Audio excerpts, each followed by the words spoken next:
And happy Sunday, everybody. Sunday means we made it through Monday, Tuesday, Wednesday, Thursday, Friday, Saturday. And when we Happy get to day. Sunday, we're starting all over again, as they say. Unfortunately, some of you poor souls have to start over more specifically on Monday.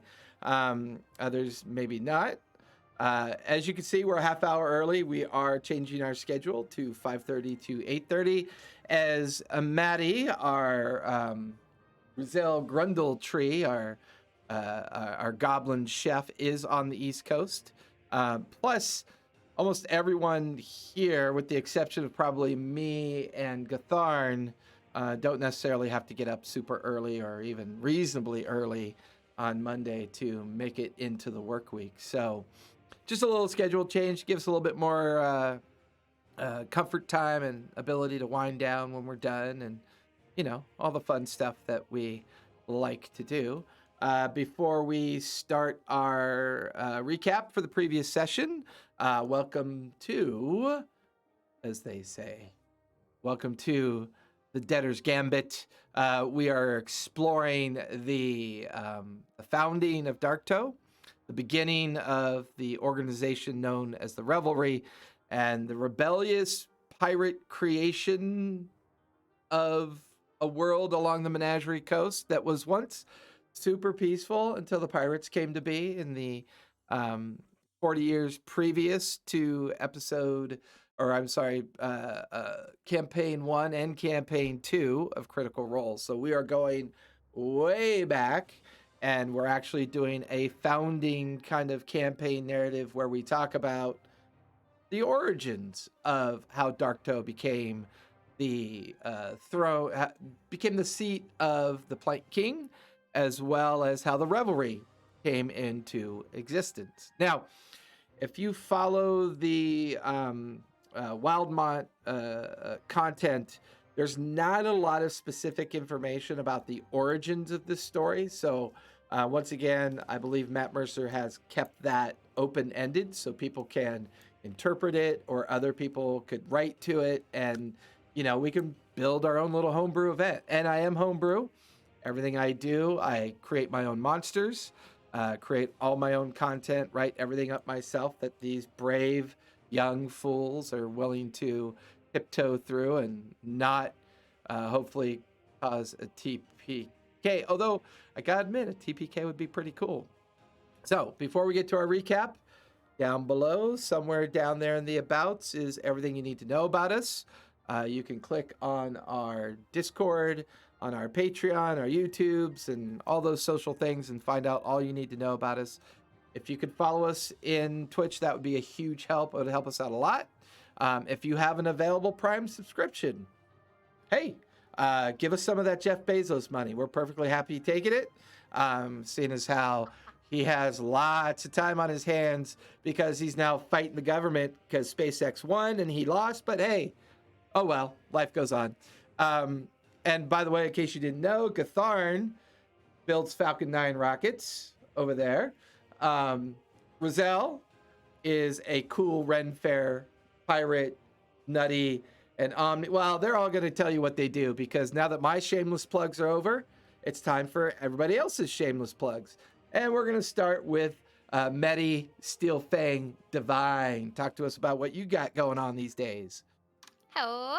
Well, the character has a case of almost dying last week, but I have a podcast called Obligo del Diablo. It is a Mage the Ascension 5th edition podcast. It is kind of a grim, spooky, western, dark story. And it sounds like this coming week I might be able to run mage for all of these people and confuse them with my D10 system. And I'm very excited about it. But as far as the podcast... And it is confusing when you only use one die. Yes. Well, there's very few times that you would ever actually roll only one dice, but die type. Die type. Yes. Die type. Absolutely.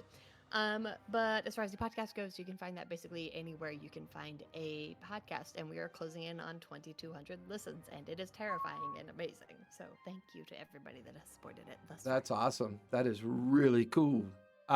With that, let's jump over to Omni. Talk about what you're making these days and what's going on. Oh, just doing the things, making all kinds of stuff. It's really great. uh, Don't you know? Don't you well, know? Maddie and I are actually in pre-launch week of our D&D podcast that is coming out. It's called the General Adventuring Company, and we're super stoked. We've been in pre-production for like the past 3 months, and it's super exciting. But me, myself personally, and I have been building my bus, and it's been fantastic. I was able to do a lot of the woodworking stuff this last like 3 days and got a nice little chunk done. So Nice. super stoked to get the production whole thing a lot more mobile than it currently already is and start traveling. Nice. Maddie, Ruzel, talk to us about what you got Hi. going on. Oh God, what don't I have going on? Yeah, I'm a part of the General Adventuring Company too. You should check that out. It's really fun. That was not at all energetic. It is very, very fun, and I'm very excited. I'm burning the candle at both ends this week. I'm gonna be touring with a lovely group called Chase Treasure, who they do a whole bunch of stuff. Mostly, well, actually, no, we're all across the country now. So if you like three lovely ladies singing bawdy songs at Ren fairs, you should come and check us out as well. I finally make my in-person debut in Missouri at the Maiden Fair Renaissance Festival. Yay, And Renaissance. Yeah. God, I don't know. I do so many things, but I think that's it for now. And Brandon, Cathar, and Luxpel, how many rockets are you launching this week? Oh, I don't actually know.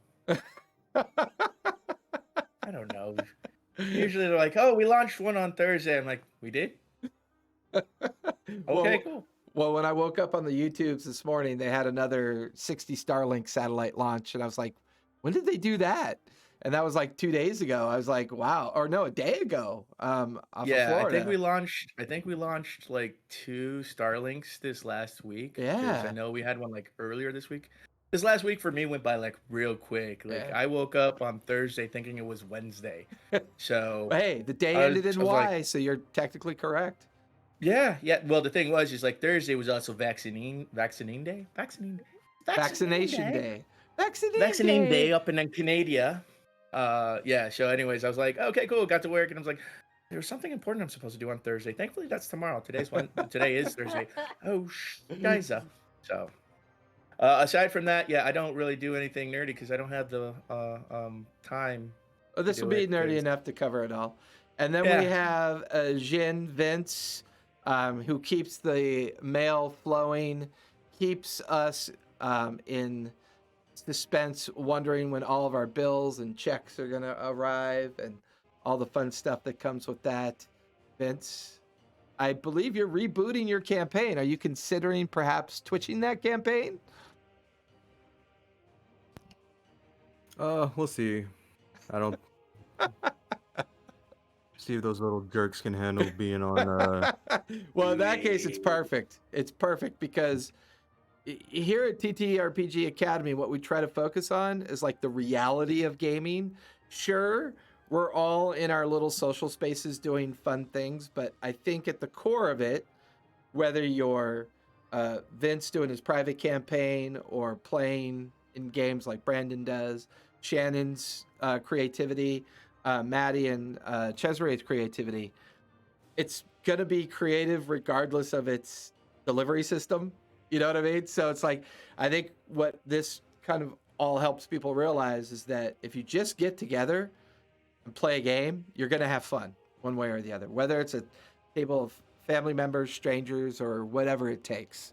It's going to be a good time. And I think for the longest time, it is definitely something that we've been missing out on, so to speak. And I know for a lot of us, we're looking forward to sitting at live games again. And I've decided when this studio goes open, probably end of June or part of July, depending on when I can nail Cesare down to some help on microphones, because I've got everything I needed for video, but I need Chez's help on the microphone setup.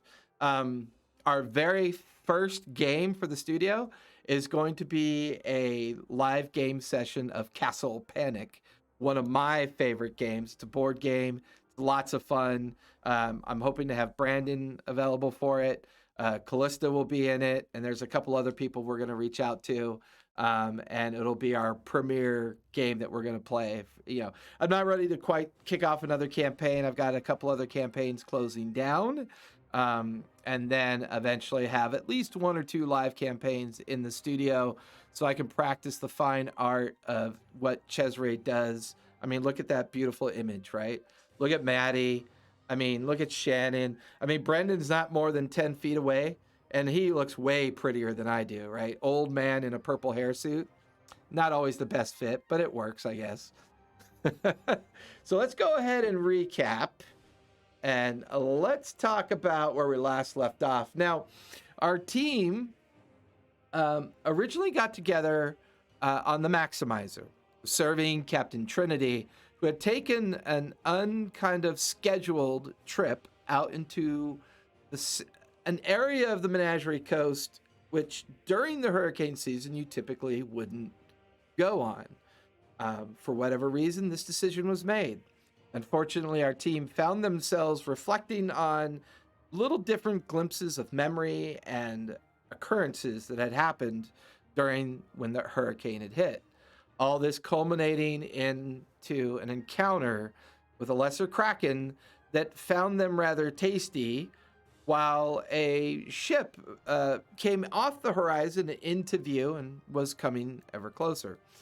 Here, they managed to make friends with Captain Raylene, hitch a ride on her ship, and convince them, although Jin and Omni seemed to confuse the situation more so than help the situation. But eventually, personalities overcame redundancy, and the team managed to safely find themselves entered into the roster and into the crew, although they will not be taking on traditional titles with the exception of Roselle, who is now recruited as the steward chef or master procurer of making victuals that don't make people sick.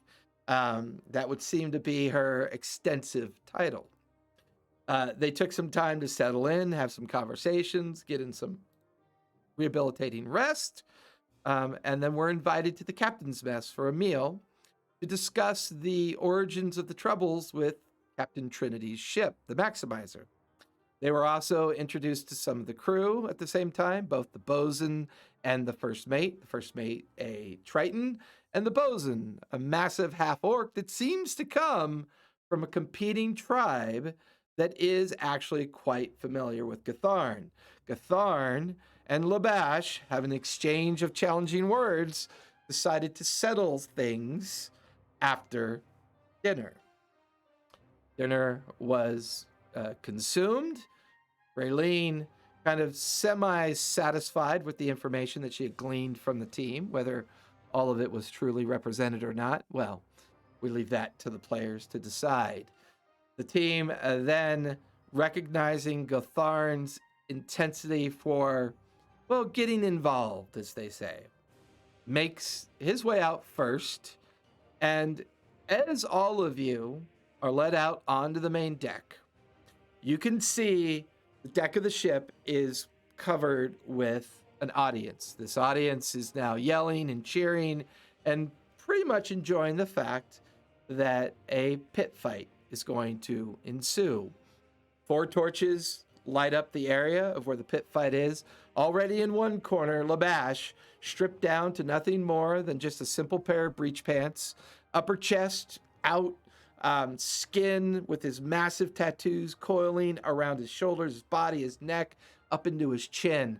He's over there cracking knuckles, big tusk-like smile as he sees Gatharn come out first and the others following behind.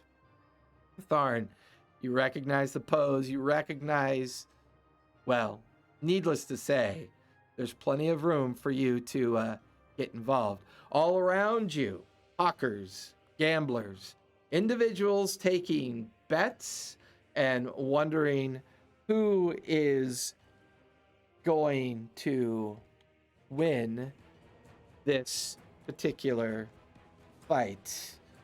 And with that,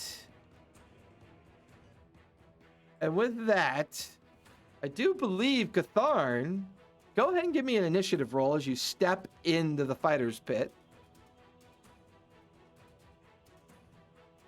16. 16. Let me roll for Labash. Ooh, Labash did not do well. So Gatharn, you will be up first. Labash will go after you.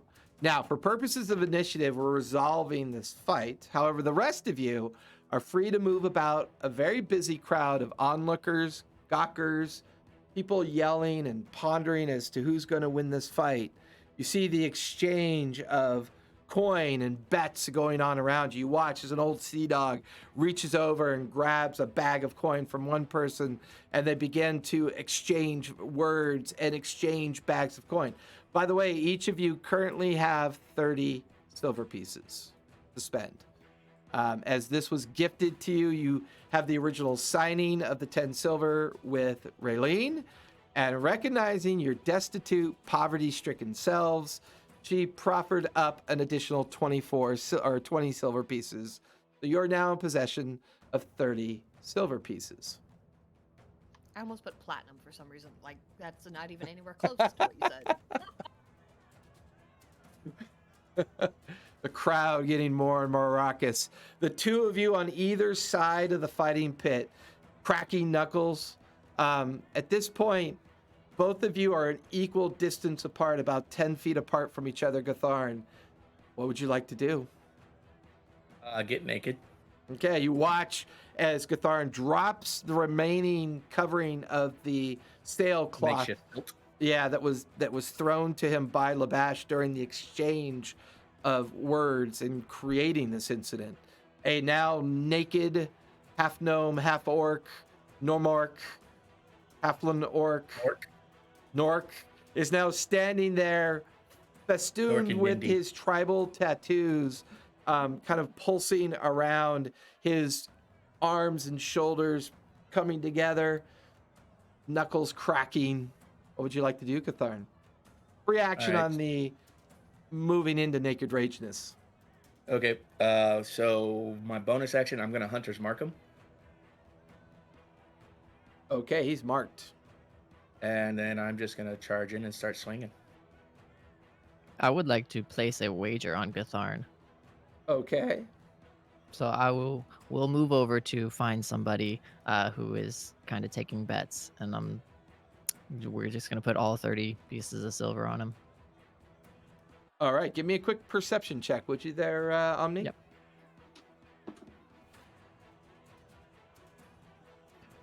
Perception, you say? That is not as good as I thought it was going to be. 12. 12. I will say you find someone that accepts a wager from you for 10 silver. Double or nothing. Okay. Anybody else before Gatharn gets into fisticuffs, so to speak? How far away from like a mast are we? Give me a perception check.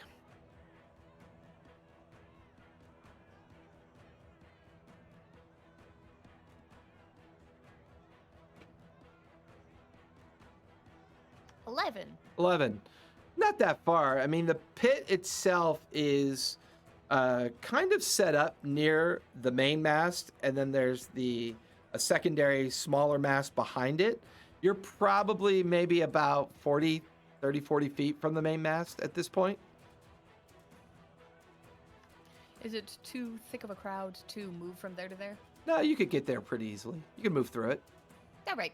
I'm gonna just go over there and start climbing up because I just assume that he's gonna win, and I must Give just go me acrobatics or athletics, up to you.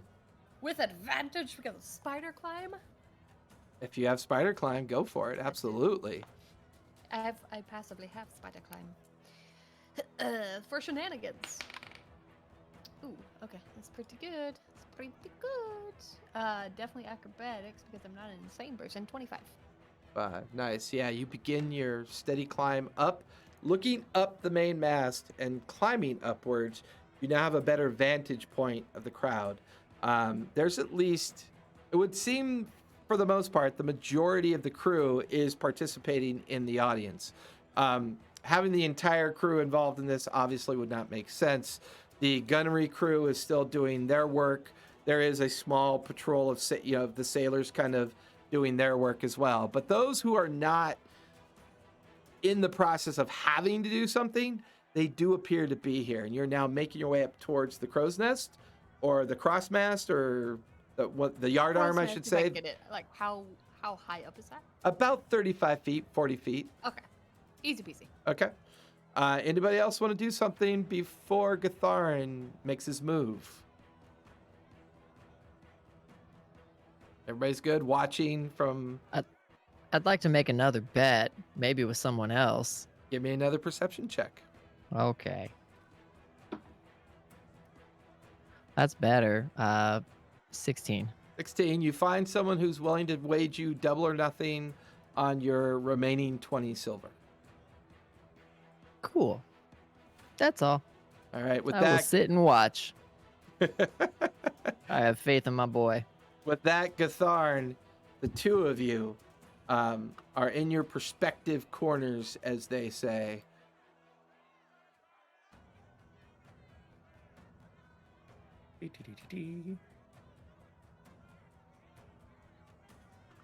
I'm levitating.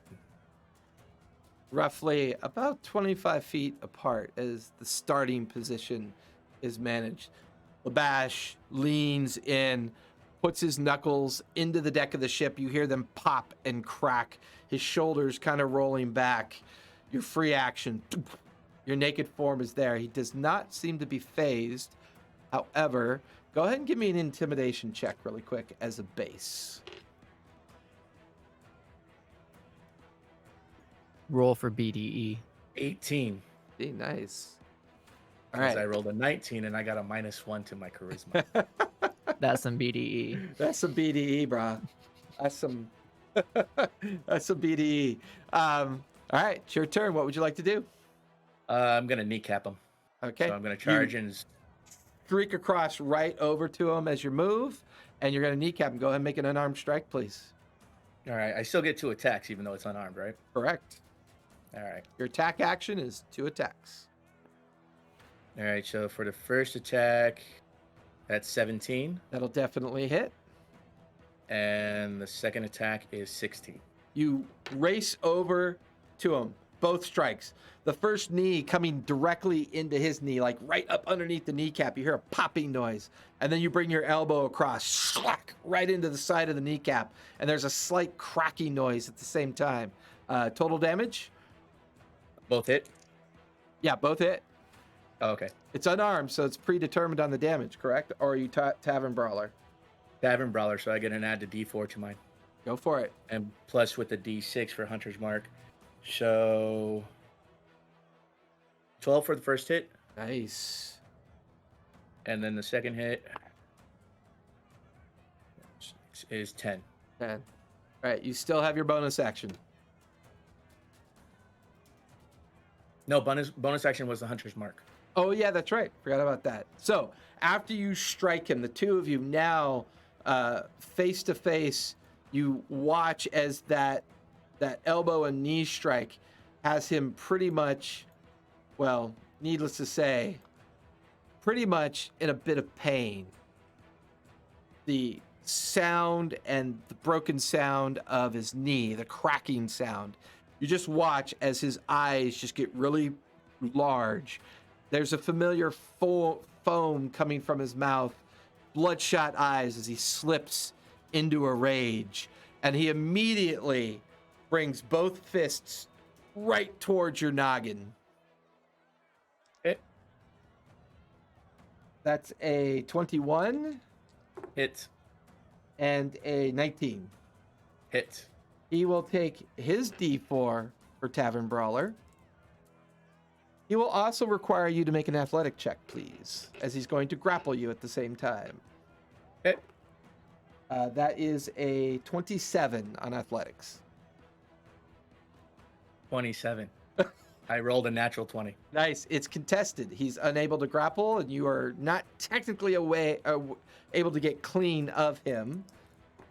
but that is going to be 10 points for the first one and 11 points for the second one.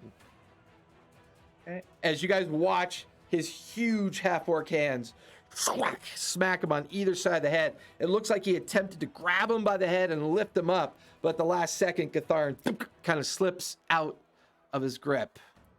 That will finish round one. Round one is done. Does anybody else in the crowd want to do anything at this point? Quick, cast grease on Katharin. That'd be great. Are you trying to be seen or be I unseen? don't actually have that, but Oh. I'm just saying that it would be really funny. I mean, that'd be a hell of a cantrip. I mean, we should explore that. With this, Medi, you now make your way up into the crow's nest, and you are in the crow's nest 40 feet above, and you have a clear view of the fight down below. Anybody else want to do anything before they start the second round? Okay. Gatharin, you are up. All right. Now I'll rage. Okay. Bonus action rage. 3. 3 on the rage. You go invisible.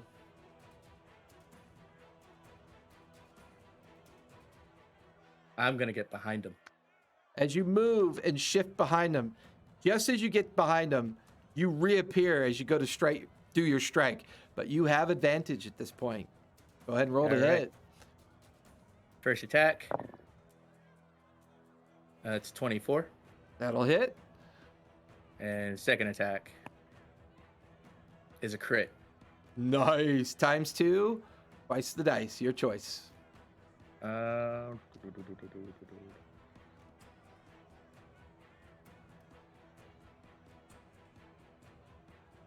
I'll go with twice the dice. Go for it. All right, so first attack is 12 damage.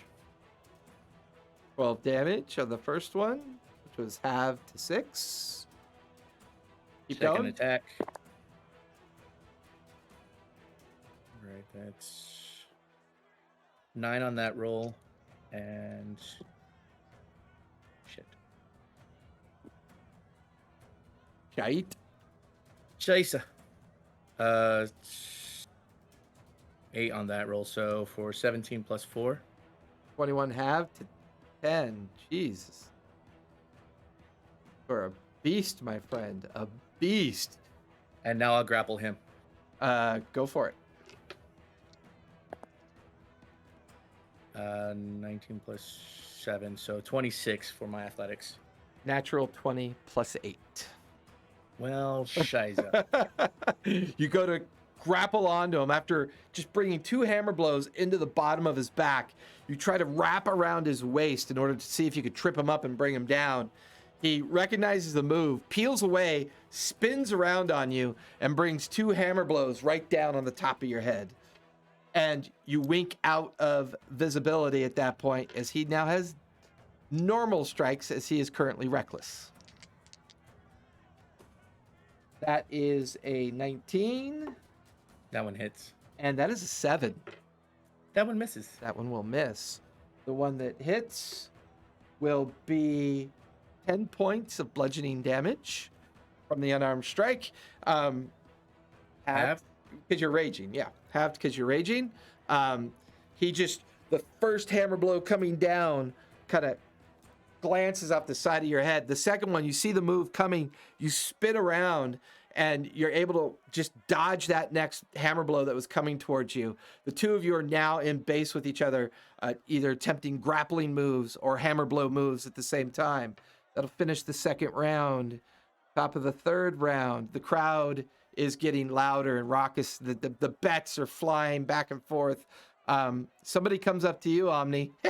You want to go for you want to go for all or nothing, mate? Huh? 100 silver. 100 silver. I'll take it. I'll take the bet.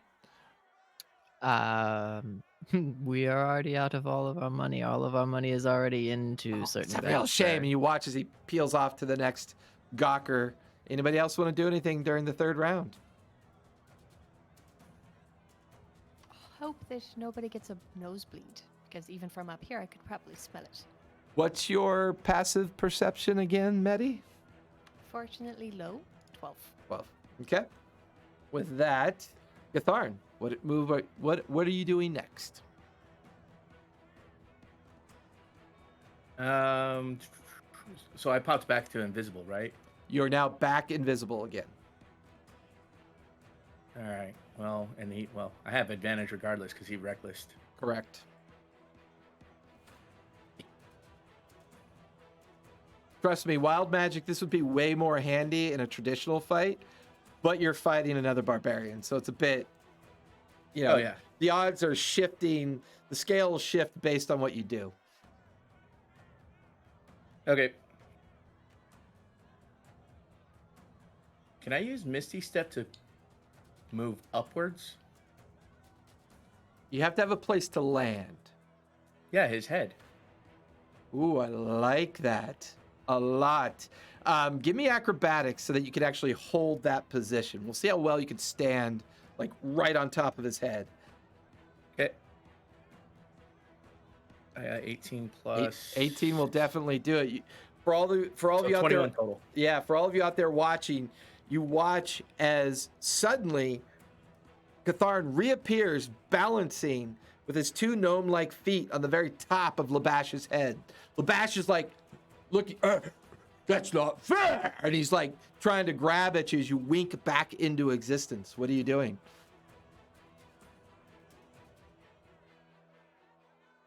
I have to drop onto his shoulders like, like a parent carrying a baby Okay. and leg lock his neck. Are you master blastering him? Yeah, I'm gonna choke him out with a leg lock on his neck. Okay. So do you want your entire attack action to be a grapple? Yeah. Or do you want to take... Well, as Tavern Brawler, I believe you get grapple. Yeah. So then I'll attack first. Yeah. And then grapple at the end of it. Okay. So yeah, the grapple is basically I'm gonna try and leg lock his throat. Go for it. Go ahead and roll for your 2 attacks. Ew. 11. 11 will just miss. Okay. And 13. 13 will hit. Go ahead and roll for damage on that, and we will contest on the grapple. All right. So that is 7 plus 11 damage. Okay. Have 6, 5. Ooh. 21. 19. You currently have your legs wrapped around his neck, and he's now attempting to pull your legs, and he's going to try to use he's first going to take 2 hammer punches up at you with disadvantage. The first one is a 16. Misses. And the next one is an 18. Hits. That is going to be 9 points of bludgeoning damage. He misses with the first one, glancing across your kneecap. The second one, though, kind of glances across your jaws. You're kind of straddling up on the shoulders with neck, and he's going to try to break your grapple. So let's go ahead and contest that.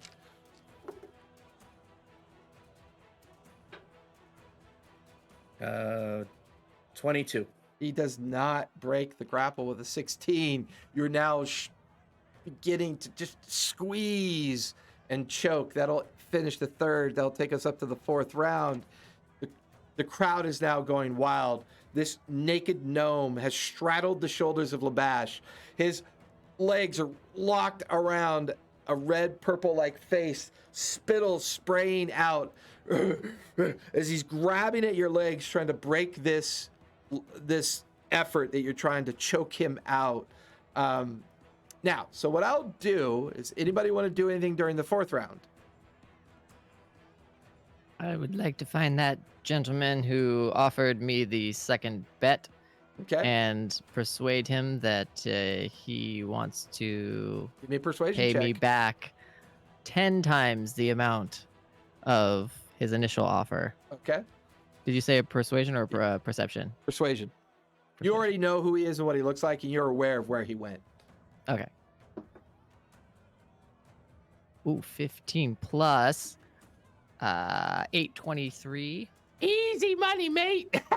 Yeah, I take that bet. Okay, wonderful. We'll see you in a minute. Anybody else? wouldn't happen to be another kraken or something coming for this ship, would there? Just out of curiosity. Give me a perception check. Distracted myself. Probably a good idea because the copper smell wafting up towards you. It's intriguing to say the least. It's fine. I definitely have eaten something in the past 3 days. 17. 17. Looking on the horizon as it's shifted from early evening to a more darkening portion of the evening, descending into nighttime darkness. The horizon looks clear. It's a clear night out tonight. The stars, there's nothing that looks out of the ordinary to you. So, top of the 5th round, Gatharn, you're currently maintaining your grapple. With Tavern Brawler, you can continue to wail on him if you choose. Okay, yeah, I'm going to continue to wail on him because Go he's for still it. standing, right? Yep. Regular or advantage? I would say with advantage because you are now, well, now that you're permanently holding on to him, your invisibility will not be effective. The only time it's effective is when you pop in and out of a melee strike. So at this Got it. point, the magical effect is still there, but it's diminished because you're currently grappling him around the neck. I'm kind of glimmering. So regular then? Yeah, regular strike. Unless you want to go reckless. No. Okay. All right, so the first one is 14, and then the second one is 21. Both will hit. Roll for damage. That's max, so 14 damage for the first one. Nice. And the second one is 10 damage. Nice.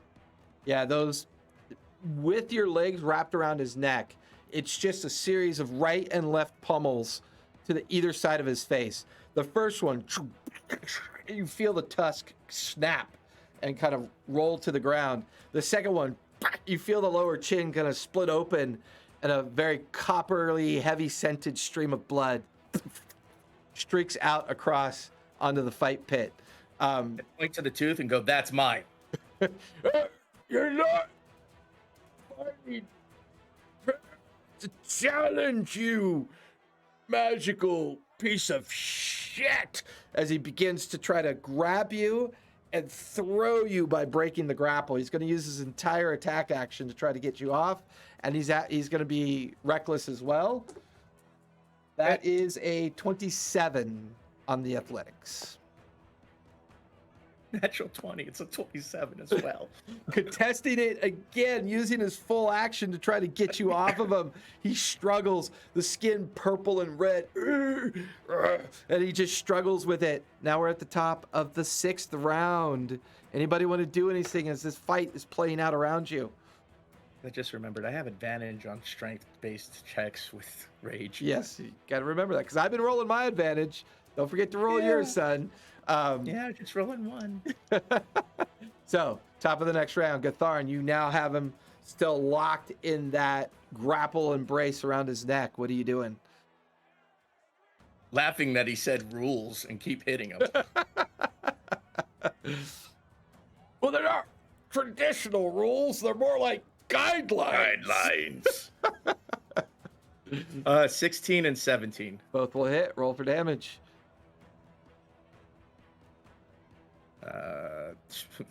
Max on that one, 14. Okay.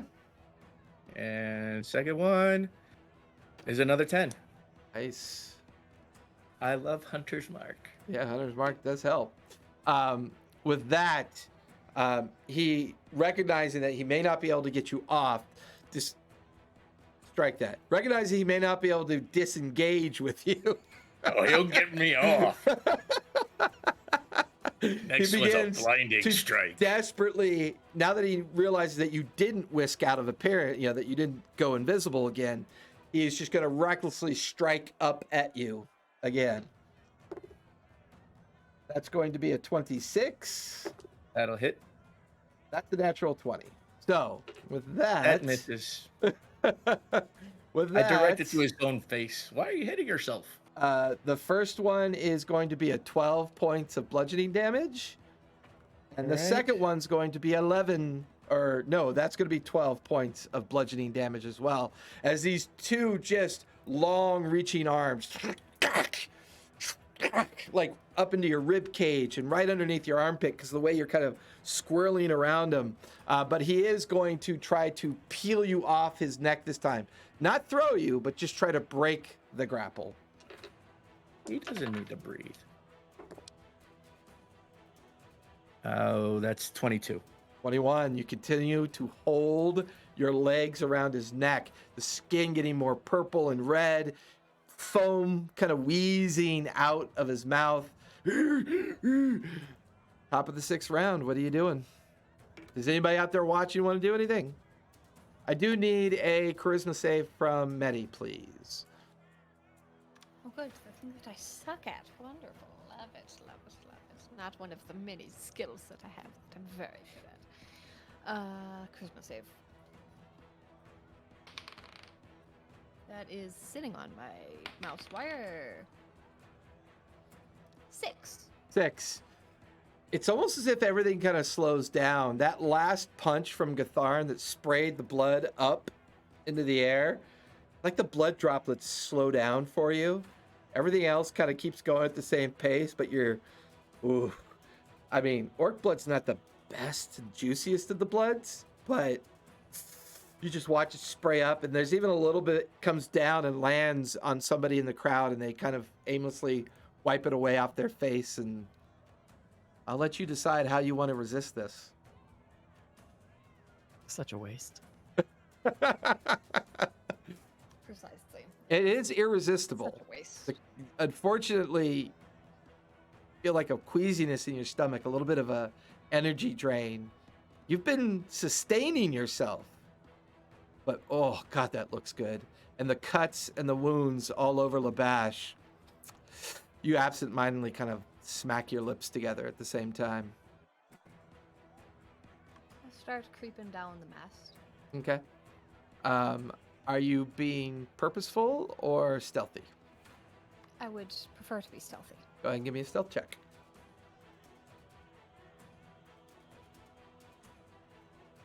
Not very good. 14. 14. Good enough. And you begin to creep down, taking advantage of the din of the noise around you. And then you watch as Gatharn once again starts launching those hammer blows down onto Labash. Gatharn, what are you doing? Gatharn smash. Gatharn smash. Gatharn gonna get his nuts.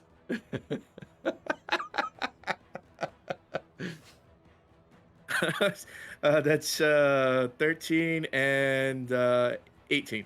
Both will hit. Roll for damage. First one is 9. Second one is 8. All right. This time, him flailing backwards towards you and you hammering down. The blows not quite landing as well as they were previously.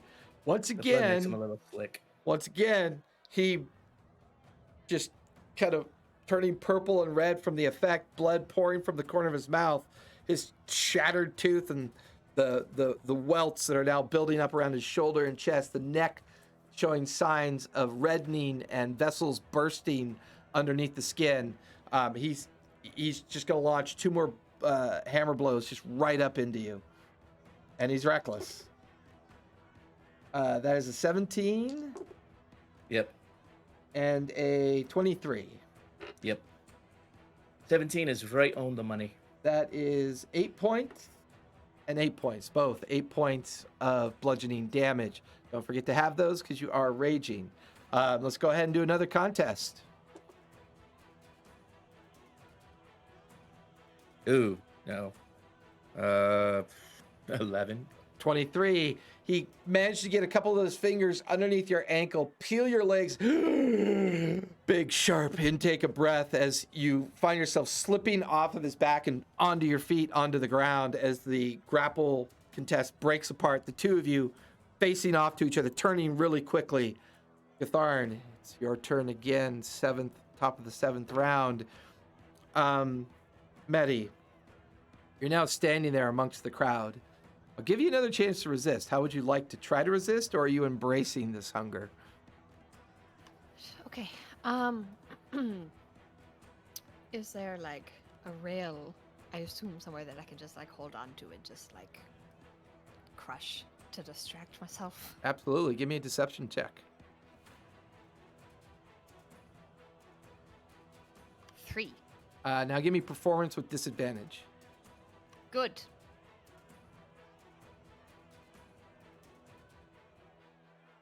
$11.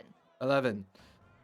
You're making a poor show of self-control. You're currently leaning on the rail, and you can feel the splinters crush kind of unceremoniously under your fingers. Splinters jabbing into your hands as you do it, taking 2 points of piercing damage from the effect. Your strange own blood kind of flowing from the wounds. There's a small voice off to your right. Familiar visage of Raylene kind of saddles up next to you. She rolled a natural 20 on perception. Sorry about that. As she saddles alongside of you, he hands you a very warm, kind of like drinking vessel. Yeah. Are you okay? Just like turn to her, like kind of with like a little bit of fangs. Just peachy. Ah, Fantastic. I've seen this before. Please, drink. You'll feel better. With that, Gatharin, what are you doing? So we're squared off again, right? You're squared off again. You at your 3 foot height, him at his full 7 foot height. The two of you just bloodied, bruised.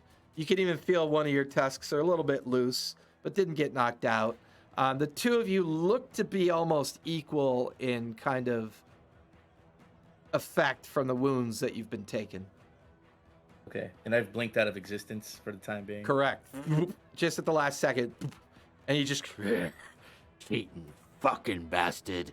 When you show up again, I'm gonna rip out your fucking eyeballs and I'm gonna punch out the back of your fucking head, you asshole. And he's just kind of wondering where you went. Right to the dick. Make your 2 strikes. As you wink back into existence with advantage.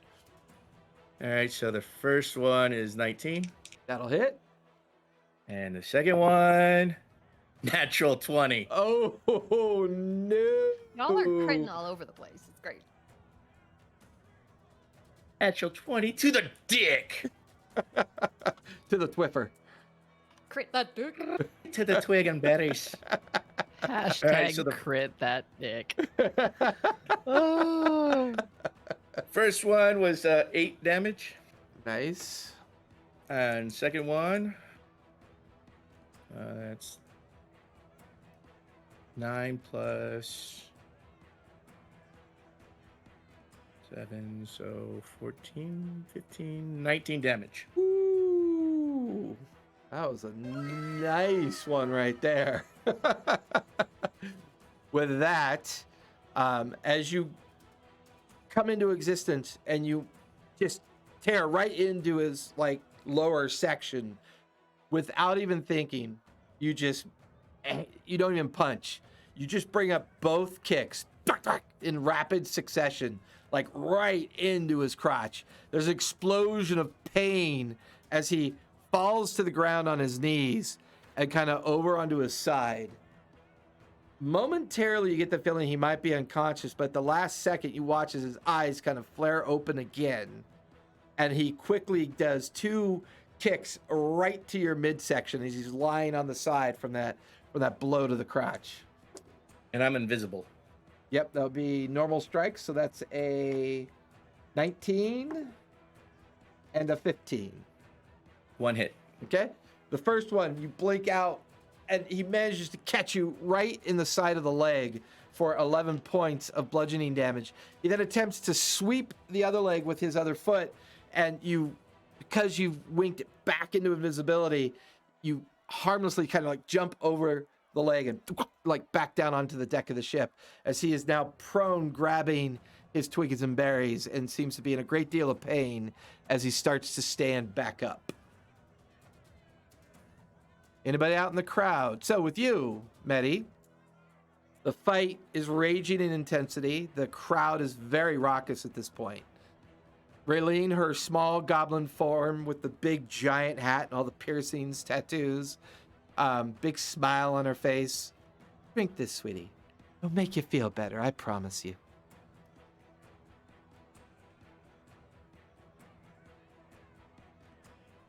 Is an eye gouge counted as a grapple? I like the flavor of it. Yeah, technically your grappling is orbital socket, so Fish hook the And he's going to be bitch. grappling with the loss of his eyesight. What are you doing, Maddie? I'll just take it from her and just not say anything and just walk away. Okay. Don't She goes, plan on actually using it, but I'll take it. "Well, if it gets too painful, dear, please use it. I think you'll find it, well, a good vintage. Definitely did not say that aloud. Just Right. took it from her and walked away. Right. She's kind of saying that to your back as you walk away because she kind of gets the vibe from you that you're still trying to maintain your control. But you get the feeling that she's doing nothing more than just protecting her crew at this point. Gatharn, top of the round, you're up. What are you doing? So he's starting to get up, right? Correct. So he's kneeling. Yeah, he's like semi-prone, standing up. All right, Superman punch to the face. Go for it. Oh, that is 26 Now or that- 25. That'll definitely hit. And then the second attack is 14. 14. Both will hit. Roll for damage. Okay. 8 and 10. 10. As you just slam into him, coming back into existence, both hammer blows to the jaw, almost slow motion style, as one of the bottom tusks goes spinning out. He's tuskless. The bottom portion of his jaw cracks under the weight of the blow, and he just lays out perfectly still on the deck of the ship. The crowd is going apeshit over Labash getting knocked unconscious by a naked gnome. Nork. Would that make you Norkid? I am Norkid. They've got that Norkid rage.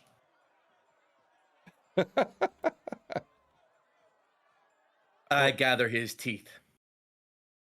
We just yell out, "That's our boy!" and then Give- go to collect our money.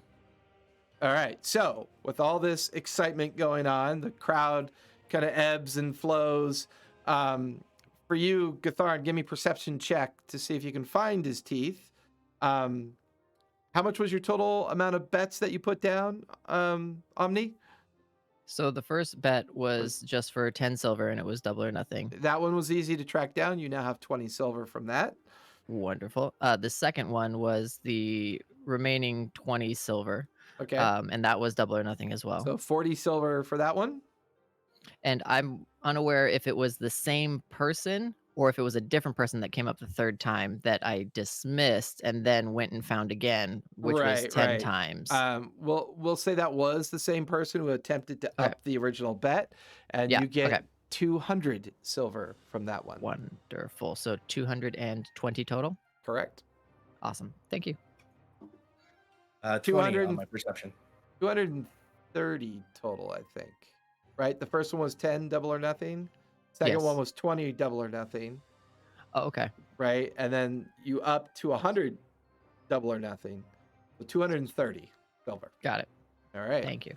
And all the bets and exchanges are going on all around. People are handing over coppers and silvers with each other. There's a lot of chortling and raging on the deck of the ship. Immediately, one of the sailors kind of goes over to where the unconscious Labash is, quaffs a small vial into his mouth and under his nose, and he immediately comes back to consciousness. You find both tusks, Gatharn.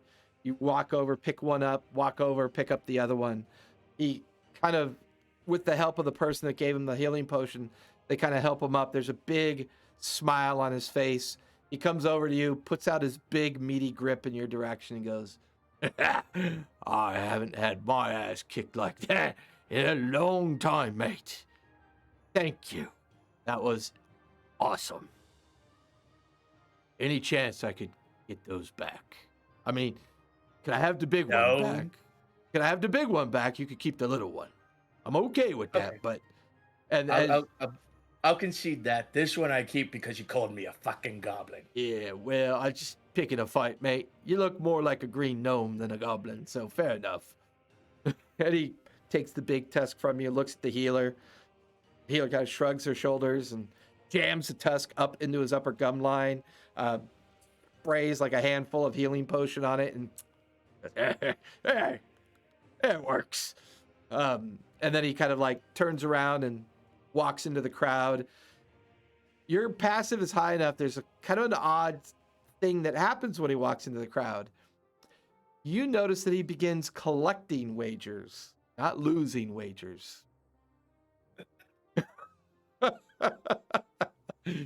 The rest of you, I would have done the same thing. yeah, the rest of you have a high enough passive. I mean, Rizal, you kind of pick up on that. Meta, you're still very distracted by the smell of blood on the deck of the ship, which is now being swapped down. But Jin and Omni, you two picked up on it as well, because you're kind of amongst the crowd at this point. I walk up to Omni. Is this how we get our new positions on deck? We have to fight somebody? Apparently, yes. So I don't would wanna start. be the I don't want to be the cabin boy. The captain scares me. Do I have to fight the carpenter? I'm not sure. You might want to check the tournament schedule. See who your 1v1 is, and then see what the next tier is, and kind of go from there. I would like to go hunt for the tournament schedule. Give me an investigation check. I'm gonna go hunt for some grog. That's easy enough for you. You could see a barrel that's been cracked open off to the side of the ship, and many of the sailors are just dipping tankards into the barrel and laying it back as quickly as they can fill it. Dirty 20. Dirty 20. You don't necessarily find what you would consider what Omni described. You do find a series of like leaflets and hanging pamphlets that describe like particular ports that the ship has been in, gathering of like just notes and information to help sailors behave in a certain accordance when they get to these different ports.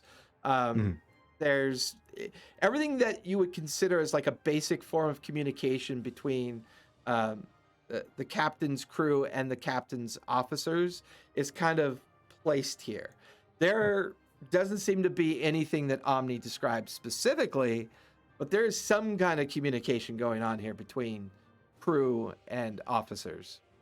As part of that investigation check, can I also ask around to see who the carpenter is? Yeah, at some point you run into a gnarled elderly man who's working on some roping.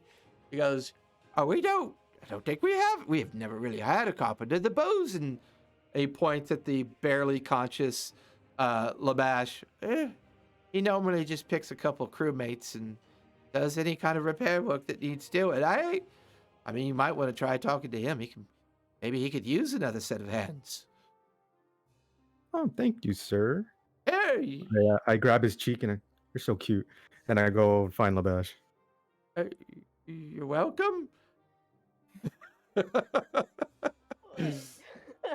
I would like to go over to Gatharn and give him 5 gold, basically, so that 50 silver. Okay. What's this for? We made some wagers in your favor, so thank you. Well, I'll drink this down tonight. Gathar and Are Raleen we come. paying for grog?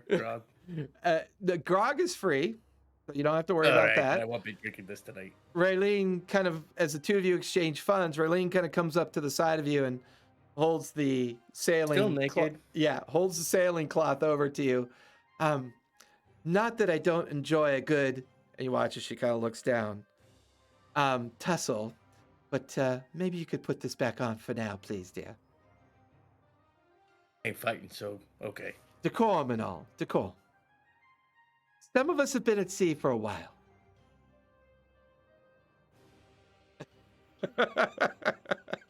Point them out. Well, he has. He has. Oh, he's fine. He has. And then, she's pointing out. The conversation gets intensely awkward near the end, and she just kind of shrugs her shoulders and go, "Oh, very strange. Well, anyways, well thought. You do have duty in the morning, so try not to stay up too late. Try not to get too drunk, please. Just saying. Those are conditions, not necessarily orders." Understood, Captain. I will try my best, which is not that good at all. So what? As I grab a second glass of grog. Okay. Medi and Roselle, what are the two of you doing right now? I would like to, as the crowd is like, they're starting to like, celebrate after this or not if they lost all their. Oh, money. yeah. Well, I mean, coppers and silvers trading back and forth. Dice games are common. Chances are this is the kind of money that trades between two different people on a relatively regular basis before they get to port. It's just a matter of who's going to be the luckiest. And the grog is now free flowing. There's no real animosity or malicious intent here. This is just a very carefree looking crew, as far as you can tell. Cool. Can I do like so if I want to see if, because it seems to me like there's a lot of positions on this ship that need to be filled, and I'm curious about that, and I'd like to do an insight check to see if there's any drama or like if anybody's unhappy. I'll say you're panning the crowd at this point, kind of taking in all the activity. I'm okay with insight. Go ahead and give me an insight check. All right. That's a 7. Yeah, the strange thing, it's the absence of drama. Huh. There is no drama here. This seems unusually well established crew. You get the feeling that needs are taken care of based on Captain Raylene's insistence. You get the feeling that this crew probably has they probably have a very warm heart towards Raylene. They, for all intents and purpose, appear happy and very well taken care of.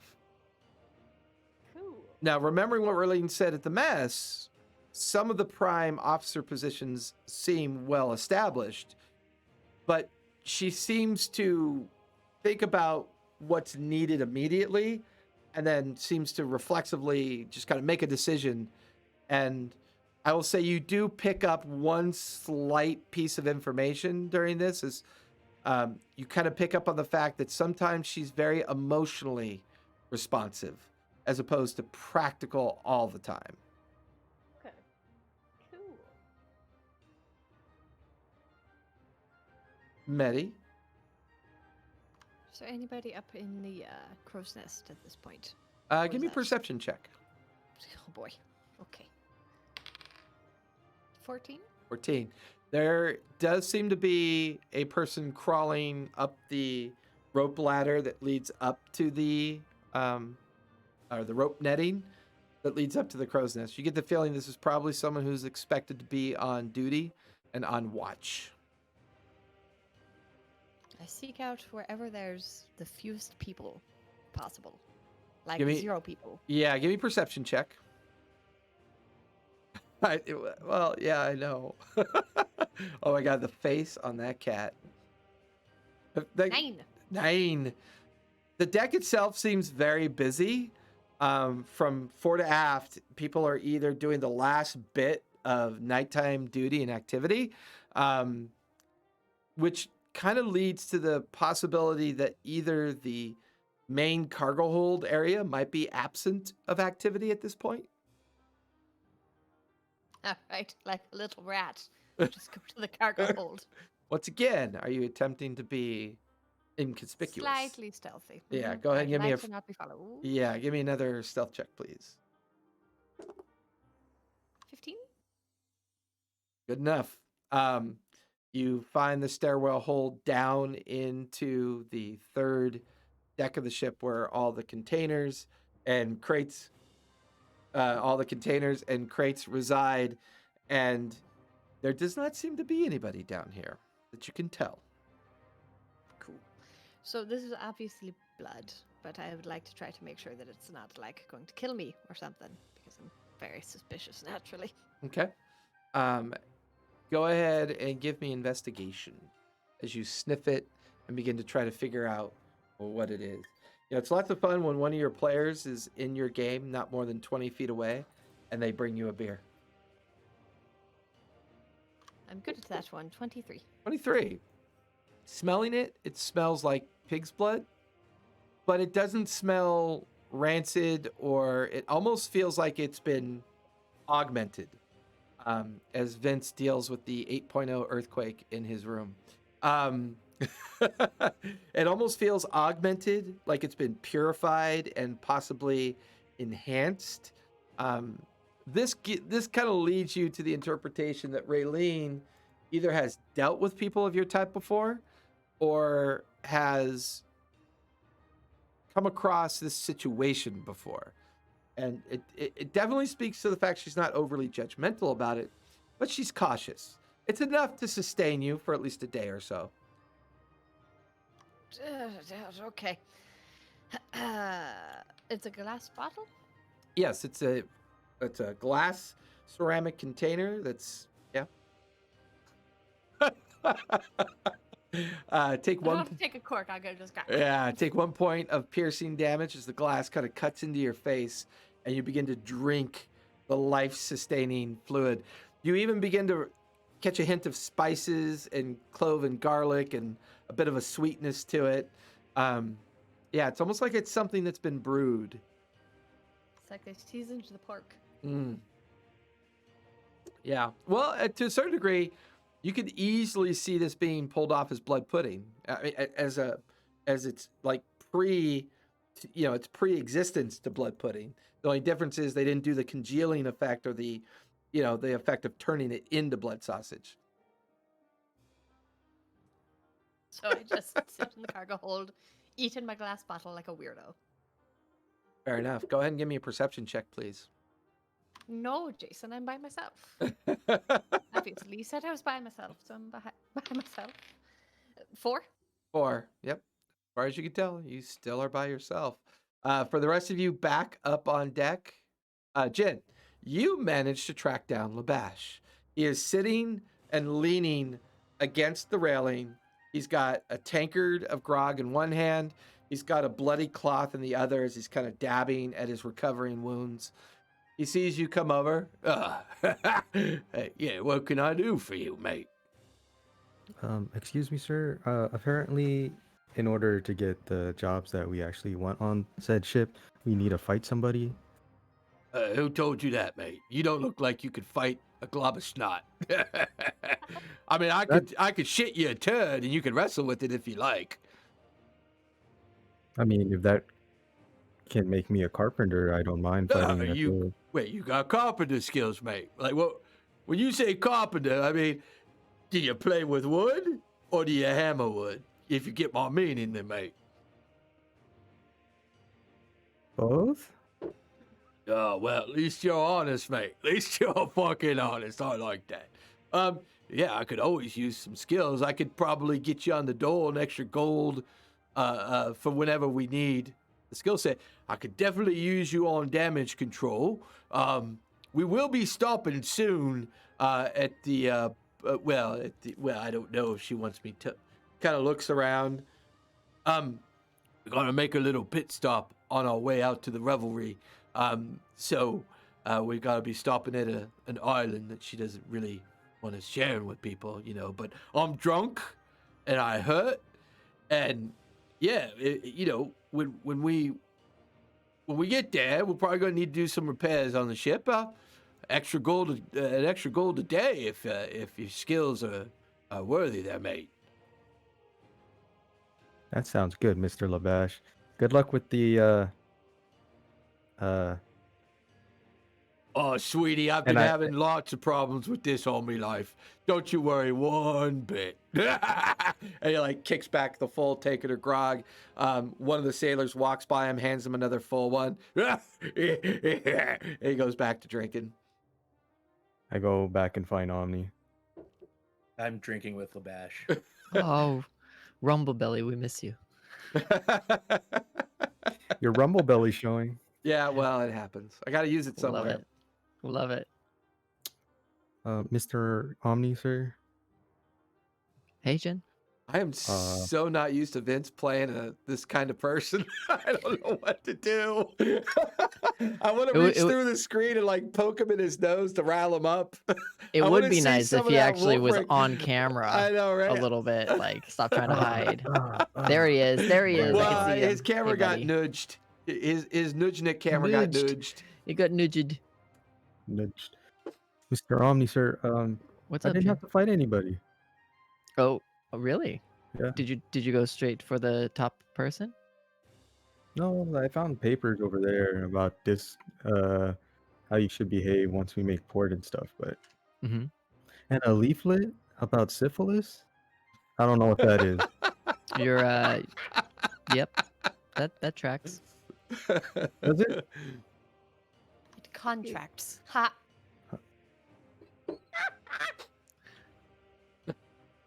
Did you hear that? It sounded like somebody to, was sorry. chewing glass and trying to say something. Mm. So you got the position. You were Yeah, a whole extra gold a day. very nice. Congratulations. That's so much money to send back home to mama. Okay, well, I'm gonna go to bed. All right, Jen. And I walk Hey, down. Yes. Jen. Mhm. I'm glad we made it. We couldn't have done it without your leadership, Captain. I mean, Omni, sir. And I keep walking down the hall. Good A night, Jen. couple nearby crew kind of snicker at the quaffing At the of snickering, I stop and I just stare at them. Is give there a me problem? intimidation. Ooh, I'm scared of my die. I feel like if Jen gets drunk, Wolfric's gonna come through a lot more. Yeah. His 21. confidence is gonna just be 21. like, The two snickering sailors. No, sweetie, nothing wrong at all. And they kind of turn around and walk away Sweetie. from you. Hey, I'm not done talking to you. Turn around. They just keep walking. Then I look Drinking. at Omni like, I guess I'm not that scary. And then I keep walking down the stairs. we'll work on it. I'll try. Better. Who's that So- impersonation of? I was Medi. Gatharn, you're busy getting drunk. Give me a con save, please. Omni, you just watch Jin head down below towards the sleeping quarters. There's no sign of Medi. You can see Rizal kind of like moving about the crew, kind of taking an interest in what the crew is doing. 16. You are hammered, my friend. Hammered. So, night crew. You can't. I'm You probably should.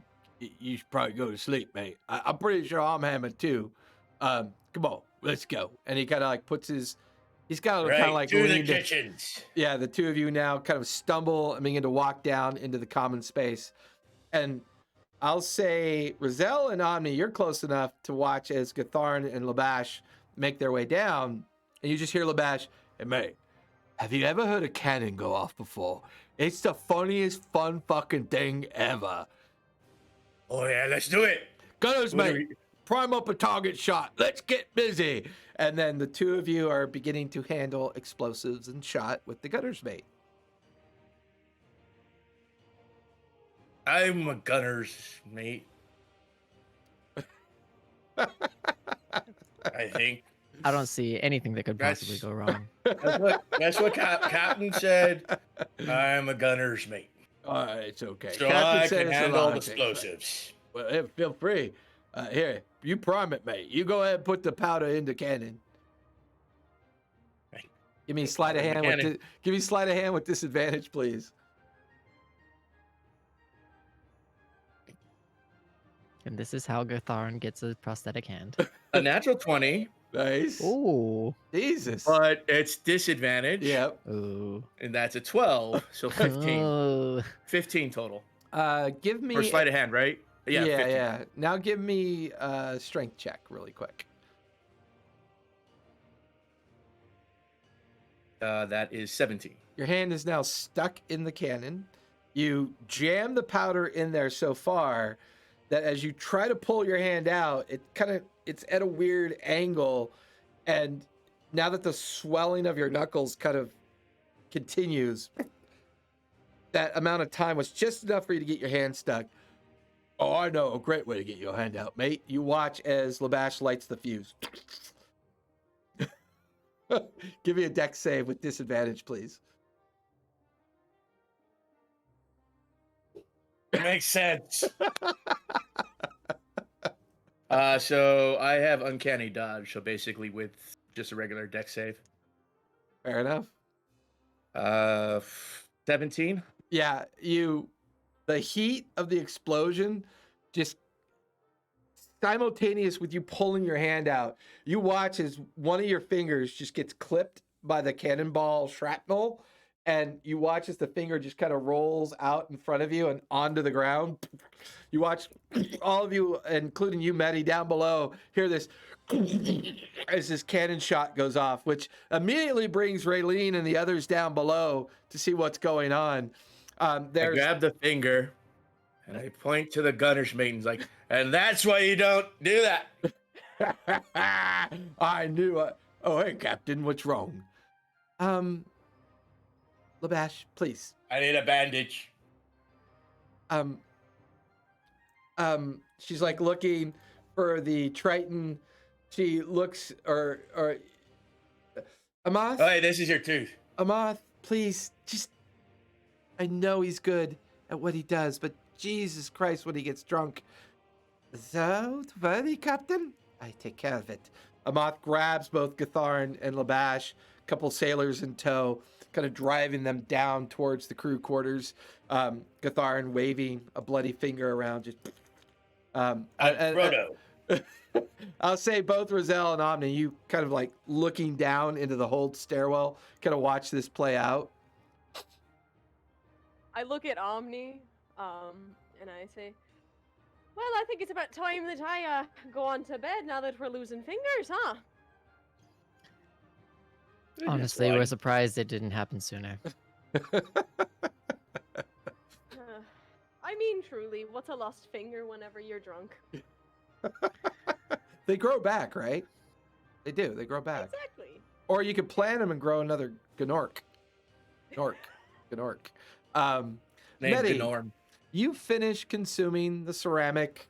You know, you're picking out the last bits of glass and ceramic out of your face as you kind of feel that kind of hunger satiate you and begin to allow you to calm down. Give me another perception check, please. Good. I'm really happy to continue to keep failing at these for you. Oh, dirty 20. There's definitely someone in here. You can hear them moving and shifting about. They're doing their best to not be noticed by you.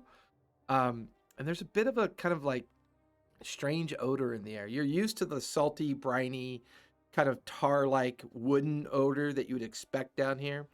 Many different crates and barrels and tarpaulin-covered items are down here as well. Obviously, something is clearly being delivered. There's something in here that's moving. They definitely sound humanoid. They're shuffling their feet, and as soon as they realize they were slightly a bit too noisy, they stop. Somewhere off to your left, maybe about 20 or 30 feet down into the hold, there's something very small moving around. Drop into a little crouch and try to sneak over to see who or what it is. Okay, give me a stealth check, fresh stealth check. 15. Okay. Off to your right, there's a blur of movement about 2 feet away from you. Something small is running right by you. Can I try to snatch whatever it is? Go for it. Give me a dex check. Natural 2025. Snatch that snack. You grab on to somebody's shoulder. You feel your hands kind of dig in a little bit harsh, kind of like keeping them from running. And you pull this small child back out of the shadows, maybe about 8, 9 years old. I said it. I said snatch the snack. Yeah, right. Maybe about 7 or 8 years old, and just reeks of like not bathed in weeks. Wearing a very simple, almost like a potato sack that's been turned into like some kind of garment for this small boy to wear. His long, scraggly, greasy hair covered in like dirt and grime.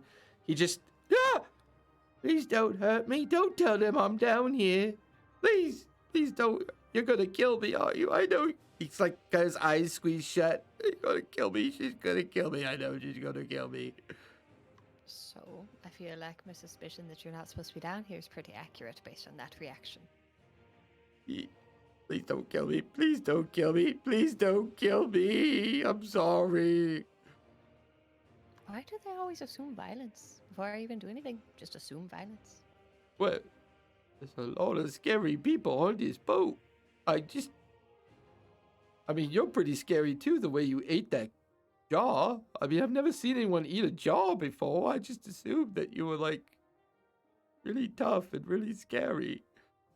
Did you want a piece? Are you jealous? Have you never tried to suck on glass? I It's don't. very refreshing. You're gonna eat me, aren't you? You're totally gonna eat me. I know you're gonna eat me. You eat people, don't you? Because, I mean, people that can eat glass can easily eat people. You're totally gonna eat me, aren't you? And there's like a warm kind of trickle running down his leg. And makes a little puddle at the base of his Do feet. you think that we'd still be standing here if I was going to eat you?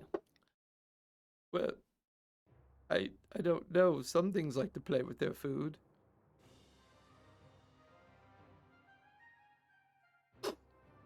Okay. Snuffles. So I feel like we have a few choices here. I could rat you out. I don't want to be ratted out. I don't know what that means. That mean you turn me into a rat? Is that what that means?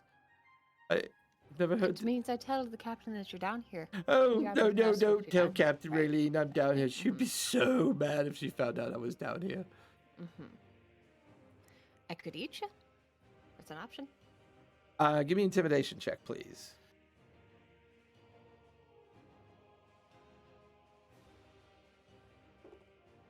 Solid natural one. He doesn't pass out.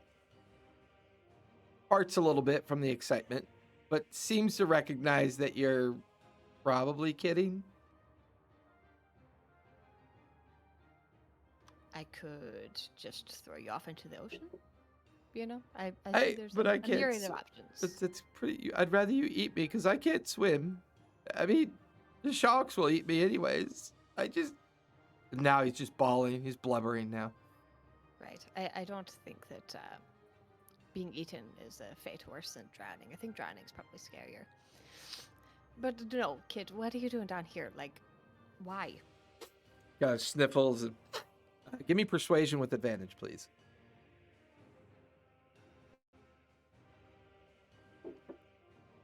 A natural 1 and a 16. Well, my pop was a captain of a ship before he died, and he used to tell us stories about this special festival, a place that the sailors and some of them would go to. He called it the Revels, and I want to see it. I'm tired of living on the streets. I want to see the Revels, because well, I just want to see it. So I've heard so much about it, and I want to see it. Right. So you're planning on getting there by stowing away. And then when we all get off the ship, what do you do next? Well, I sneak off with the rest of the cargo. I mean, I'm pretty good at sneaking. I mean, if you just kept eating that bottle and and not paid attention to my clumsy feet, I could have snuck past you, but you're pretty good at sneaking too. I didn't even hear you come down until I heard you crunch into the bottle. Doesn't that hurt when you do that? You talk a lot. You do a lot of talking. Well, I'm nervous. You seem to be interested in potentially eating me, and I don't want to Right. be eaten. And I'm trying to have a conversation with you, but you keep talking. Oh, okay. I'll shut up now. Good. But I mean, just so you know, I mean, I don't want you to eat me, okay? It's. I just put my hand over the kid's mouth. All right. Shut up. Just stop. So you sneak off the ship when we get there, right? And then you're on an island, stranded, all by yourself. Uh-huh. Take my hand off so that he can reply. It's not an island. Don't you know what it is? I mean, it's not a real island. At least, not what my pop-up used to tell me. You know what it is? No, enlighten me. Well, he told me that very long time ago, like during the, they call it the calamity, the calamity.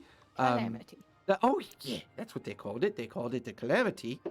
Well, anyways, during the calamity, a very old and ancient dragon turtle was killed.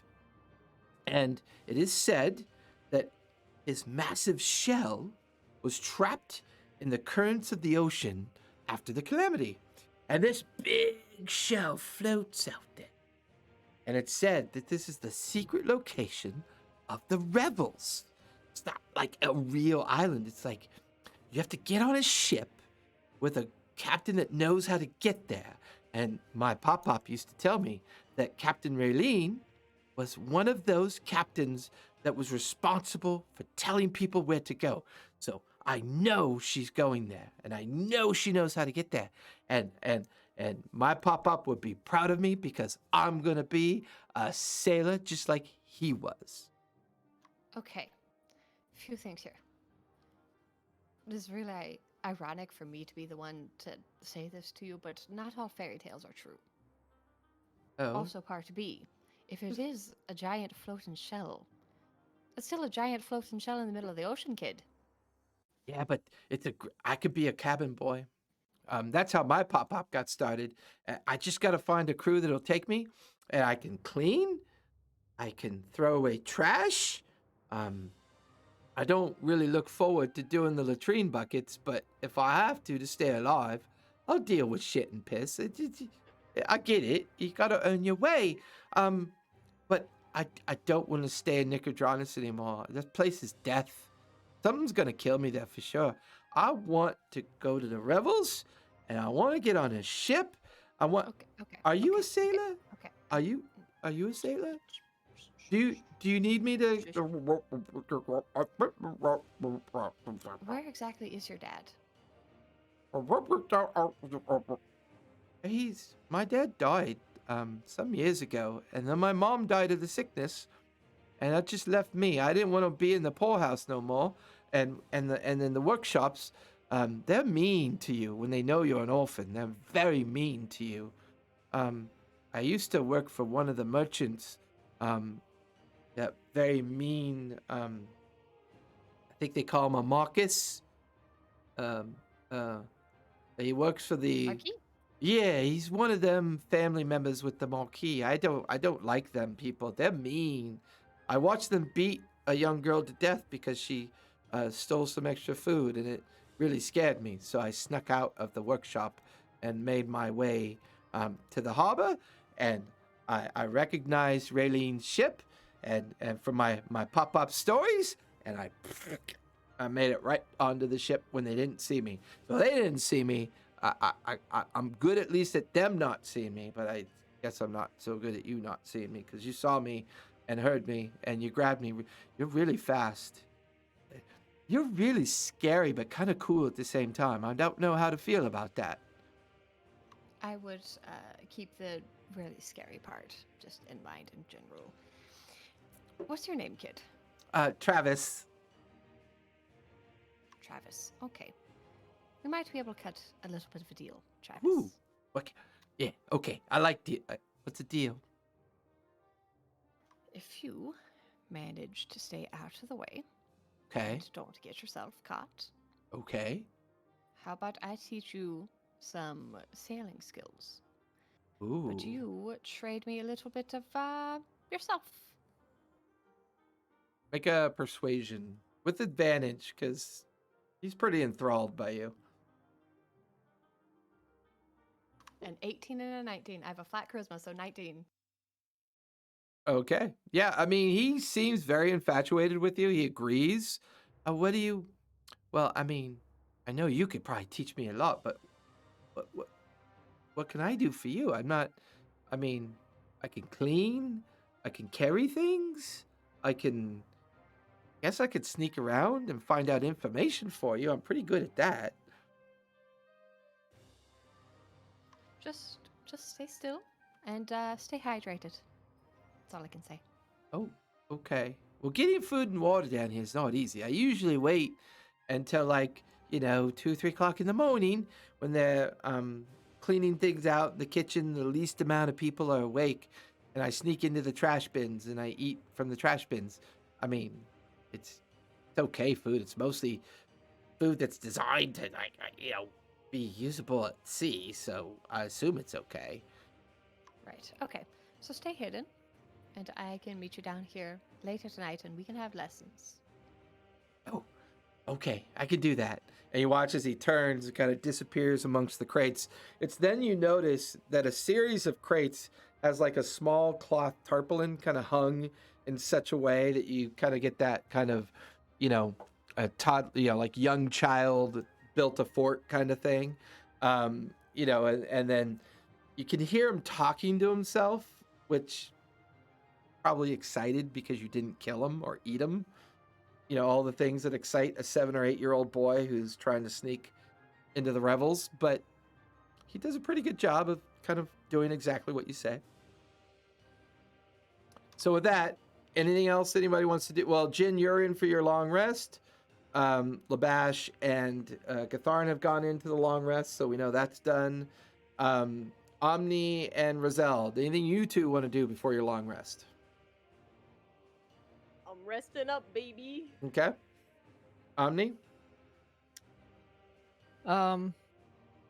We just kind of take the night to observe the demeanor of the crew and how they interact, and kind of just start picking up and trying to remember different things about them, and Okay. just and give being very me observant. Yeah, give me an investigation check. And Medi, obviously you may want to come back and meet up with the boy before you settle into your long rest. Anything you want to accomplish with him before you settle into a long rest? And your long rest is different, correct? No, I still have a normal long rest. Okay. My long 15. rest is different. Right, I Vince only need is- 4 hours. That's right. So 15 for you, Omni? Yep.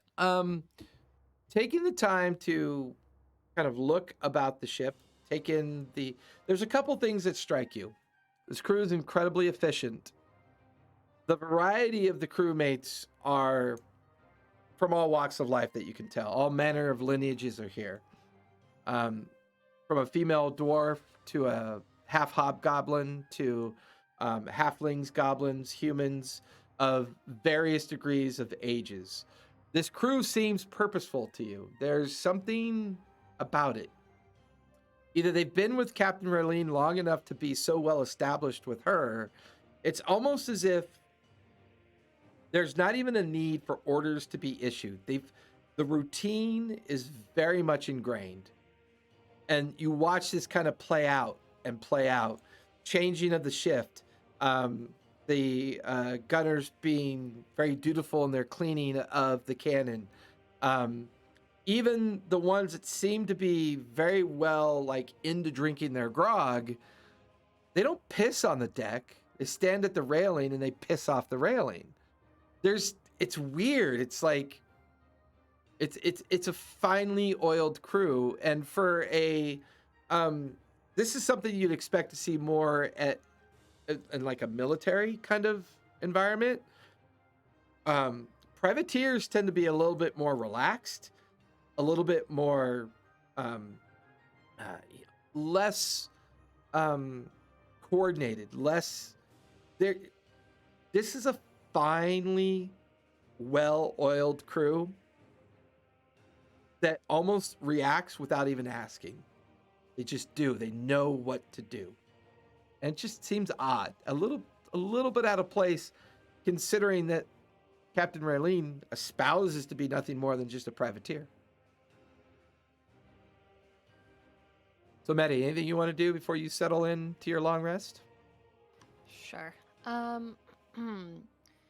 So yeah, I'll go down there very late tonight. Okay. As was stated.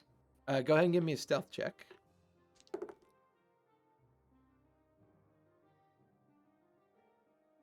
21. You find where the sleeping boy is sound asleep, curled up underneath some discarded leftovers of sailcloth that he's turned into both pillow and blanket. There's a small bucket that you assume he uses for other reasons.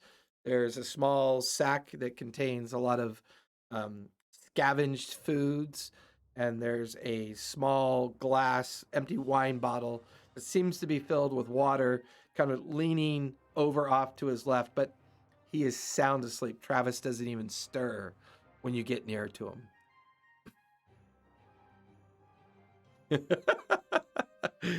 Wolfrick's like, eat him. Just eat him.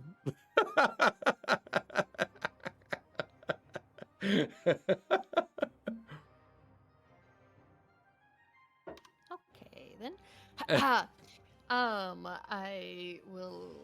I'll go over to him and just. Oh, I did have an intimidation, but that was a natural one anyway. Anyway, and just. I'll basically try to look as creepy as possible as I like shake him awake.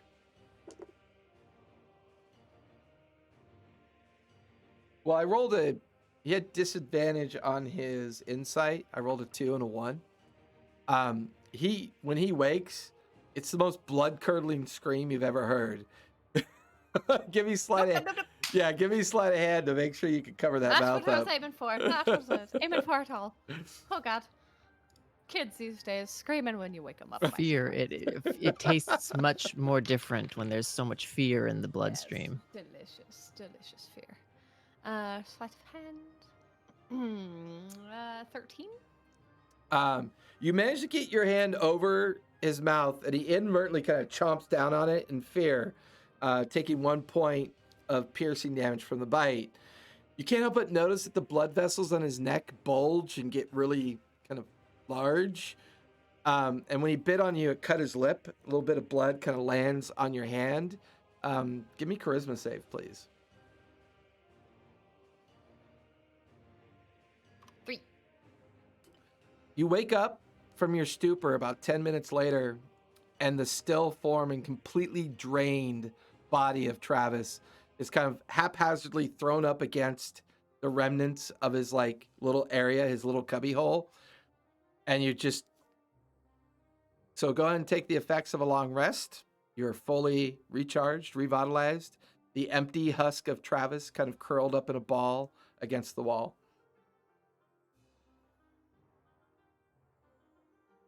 Well, the point of waking him up was to at least ask him.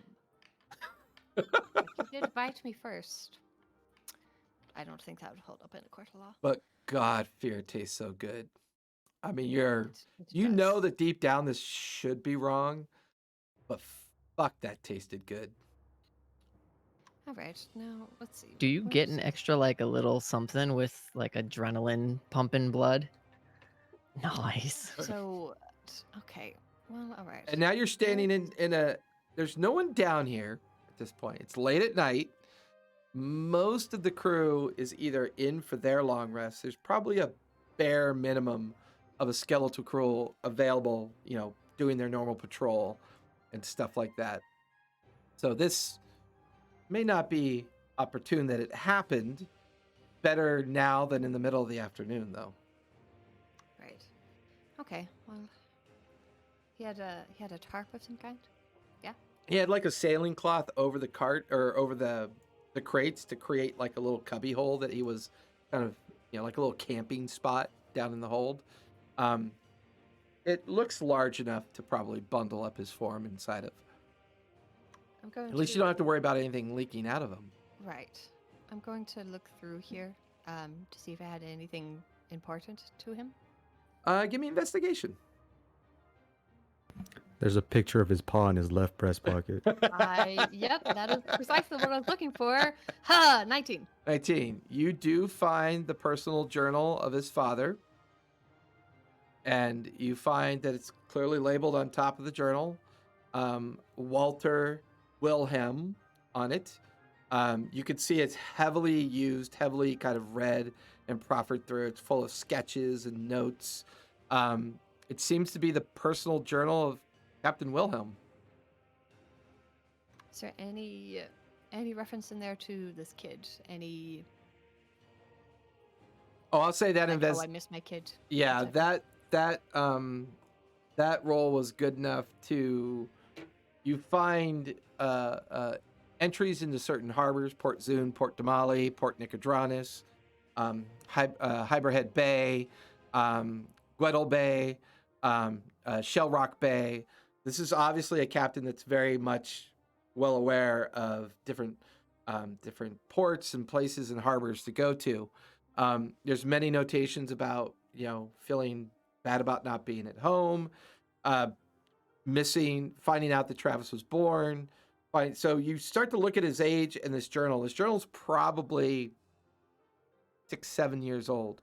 At some point 2 or 3 years ago, based on his math that he offered up to you, was when his pop-up died.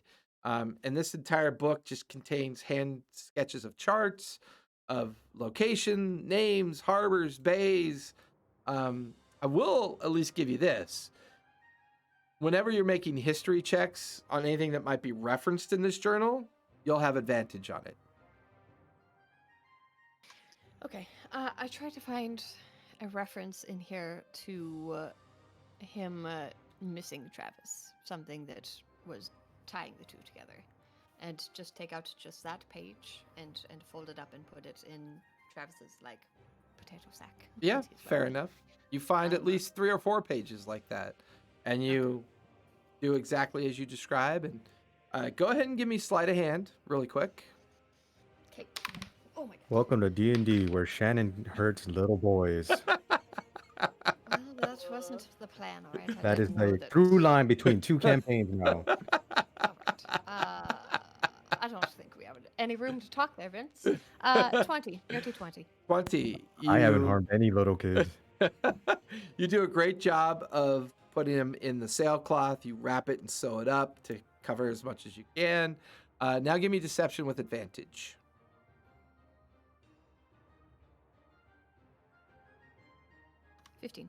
At this point, you've created a bundle of trash. You kind of all of his belongings, with the exception of the journal, everything that had any evidence of him, you kind of throw into this cloth. You've now just have this bundle, this lightweight bundle on your shoulder at this point. It looks passable as far as you can tell. How old was Travis? I'm going to... Between 7 and 8. Oh, Right, God! that's- Ouch! Okay, I'm gonna go out. Okay. Sneakily, 7-year-old and- revenant. Shush, shush, shush, shush, shush. And crawl. What I want to try to do is go out onto the deck with this bundle and crawl over the rail and just give him a gentle sea burial. Fair enough. Go ahead and give me a stealth check. Okay, another dirty 20. Okay. You wait as 2 sailors carrying hooded lanterns kind of walk by the entry point onto the main deck. You kind of look to watch as they kind of walk away, and you step up, looking to the left, nothing coming towards your left. You kind of curl and make a path towards the opposite side of the mast where some coiled up rope and other things could offer a little bit of privacy, and you make your way over to the rail. Currently, you don't feel that you've been noticed. Okay, I will go over the rail and crawl down the side of the ship. Okay. Go ahead and give me acrobatics with advantage. 28. 28. No problem there. You're now crawling down the side of the ship just above the waterline. Okay, and I will basically put him down in the water and lean down with one hand and with green flame blade, give him like a Viking funeral. Just like Fair enough. Give me stealth with disadvantage, please. 17. You hear a shadow above you. What are you doing down there? Who are you? And you watch as two of the sailors are leaning over the rail with lights, looking at you as you just kind of do the green blade and let something go. And they're looking down. I think there's someone on there. Can you see them? Yeah. You better go get the captain. I'll just lean up and wave. It's me. It's Matty. It's trash. Give me deception really quick. 10. Now give me persuasion with disadvantage. 11. You watch as one of the sailors leans over the crossbow and you can hear the thwang of a crossbow bolt released. Definitely not going to hit. You watch as it plunks into the water. Now, I don't know who you are. Get your fucking ass up here, and I'm taking you to the captain. All right. I can climb up the side of the ship. As you, well, first of all, they're mystified by that. The ease at which you kind of climb up the side of the ship. You kind of come over the Are railing. you just like perpendicular, just like walking up? Yeah. All at least like all, fingies and toes to make it look less like. Cool. "Oh." All right. She's not even walking; she's just You floating. watch as the two sailors, you don't even need to make an intimidation check. They're a little bit spooked by this. You realize that one of the sailors recognizes you and goes, oh, I saw you at the fights. What do you, and he kind of lowers his crossbow. The other, keep your crossbow on her. She's obviously fucking crazy. And he goes, no, mate, she part of that group that we picked up the other day. Remember that morning when they kind of go back and forth from what are you doing down there? I mean, it seems a little bit weird. You kind of surprised us. I mean, it is our job to make sure things don't sneak on board. Right. Sorry. I just keep a little bit different of a sleep schedule, and I noticed that the ship was very clean, and there was some refuse that was starting to smell. So I just took care of it. Give me deception first. 11 again. Give me persuasion. You rolled higher than a 10 that time. 12. 12. They both kind of look at each other and look at you and goes, look, if you need help with stuff like that, just I'm see one of those. If you can't go crawling down the sides of ships and crawling back up the sides of ships without like triggering some kind of response. Now, I've got to tell the captain about this tomorrow. I got to report it. Give me an insight check really quick.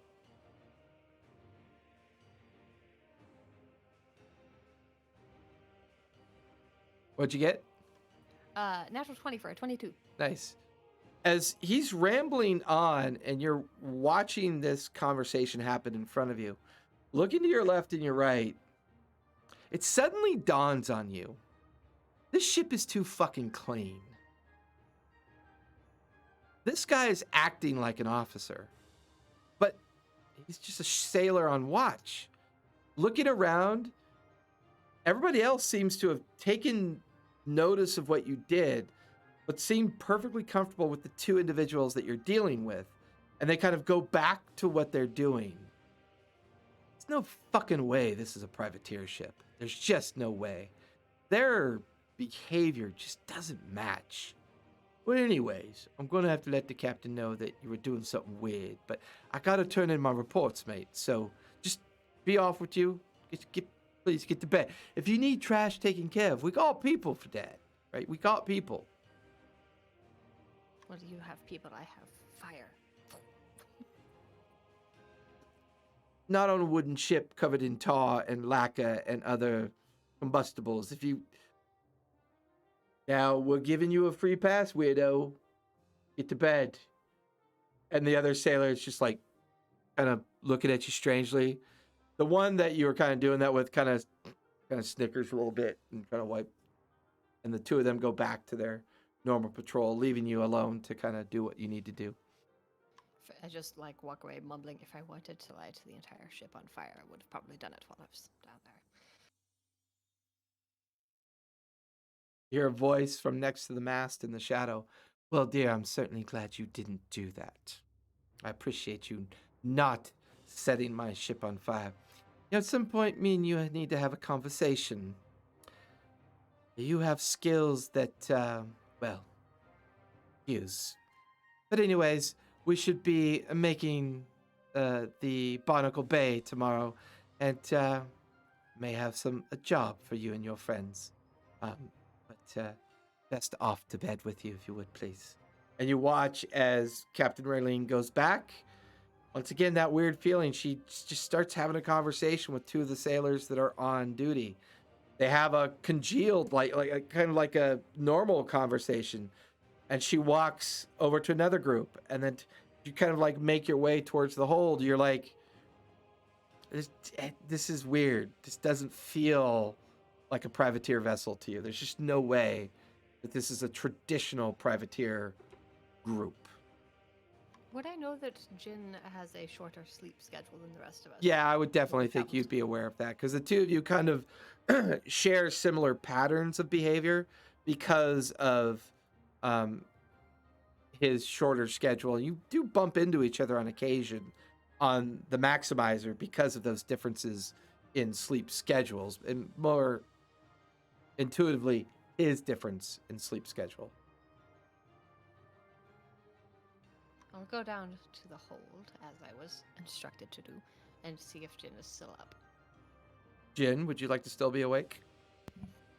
Oh yeah, he's just full on just staring at Omni in the face as Omni's sleeping in his hammock. A little bit of spittle coming out of the corner of Jin's mouth. No. Omni's starting to drool a little bit, and he just Meanwhile, Gathar is just snoring blissfully. He's got his little severed finger kind of like in his hands on his chest. A little bit of blood kind of leaking out of the finger. Roselle just right below Gatharn's hammock. Omni that's in a an upper danger hammock. zone. Yeah. That we call that the splash zone. Omni up in the upper tier hammock. I mean, these hammocks are stacked 3 high.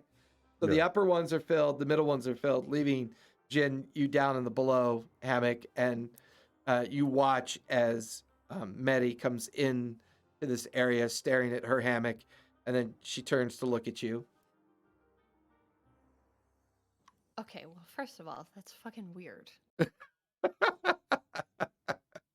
You just catch Jin like pulling the cloth away from the corner of Omni's mouth.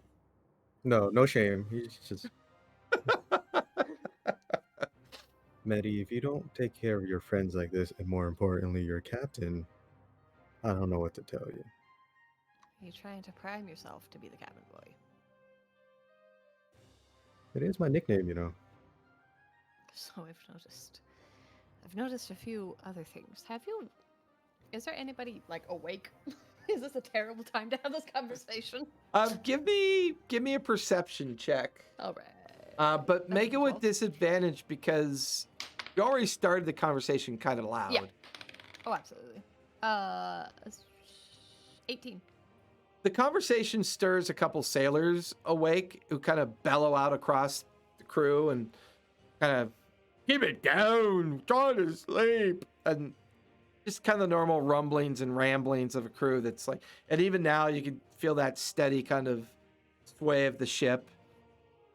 But currently no one's paying attention to either one of you at this point. Okay, well, I'll definitely like close the distance. So I'm not like, hey, Jin, what about the thing? I don't feel like this is a privateer ship. Have you noticed that? No.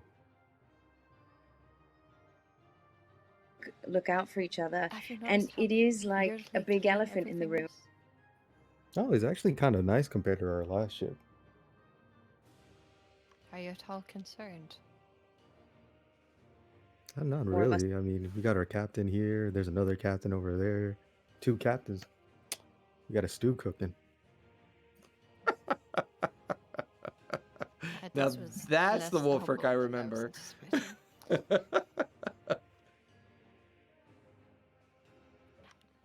I don't. Oh, you Something have a feels little schmutz. Mm-hmm. Little schmutz. Like, You have a- I think the you one have that a I was. little 8-year-old globule Yeah. of red protein on the corner of your mouth. So I take the handkerchief full of Omni's drool and I start wiping away Medi's. Nope. Just No, it's right there. You got a little stop, schmutz. stop it. Stop it. I can take care of my own face. Thank you. Well, here, I got it. Stop it. Swoop. You don't just touch people on the face without asking. Is Weird. that Yeah, I have really bad dental hygiene. I didn't floss, so it comes to bleeding, gingivitis. Jen, give me a Killer perception disease. check really quick. Oh, 16, I want to say. Her energy's way up. You know, It's noticeably up. I haven't seen you this lively in a while. It's nighttime, right? Oh yeah, it's way late. What's the moon like? Or the moon? It's a clear night, but it's a normal sized moon from a perspective of the season. You would already know that. Okay. Jin's personality kind of changes a little bit.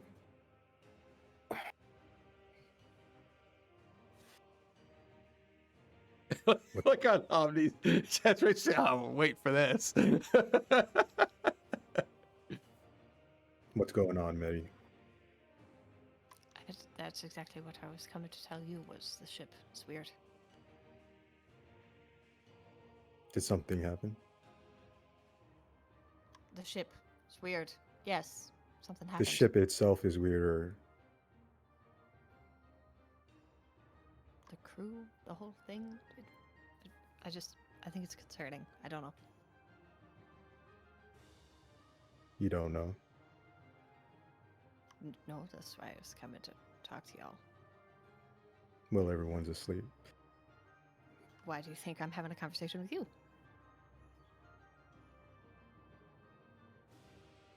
What's going on with you?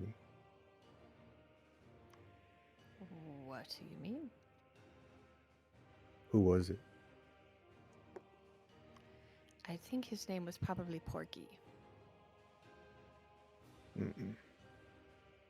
You don't behave this way on animal blood. And that is where this conversation ends. All right. You came to me. About something And- completely unrelated. Well, I'm not interested in the ship. A ship's a ship, whether it's a privateer ship or whatever they claim to be. Were you not very excited to be a carpenter? Part of me is. And the other part? Couldn't care less. Well, part of me thinks that pigs are delicious, and the other part of me thinks that pigs are delicious. So, Insight check. Go for it.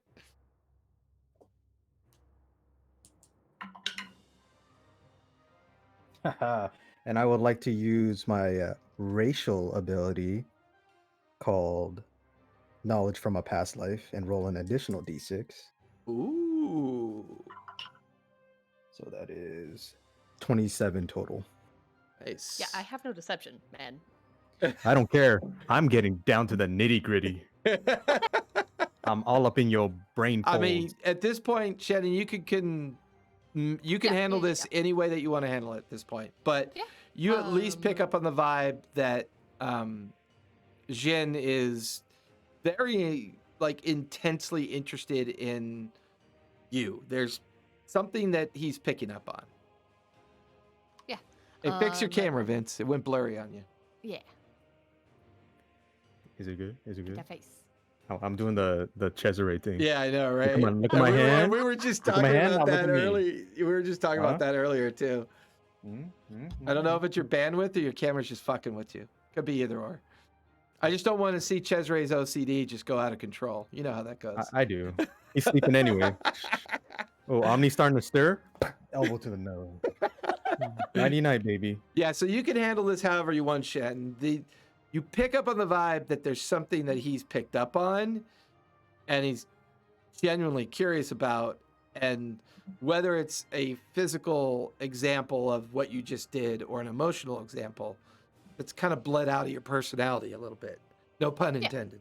Yeah. Okay. Yeah. So definitely, as Jason was describing earlier, Muddy's a bit more like bouncy, a little bit more like awake than normal. You've seen this happen like a few times because she just has to eat human blood at some point. Y'all have never necessarily like seen her eating. You know, it is a fact of her life.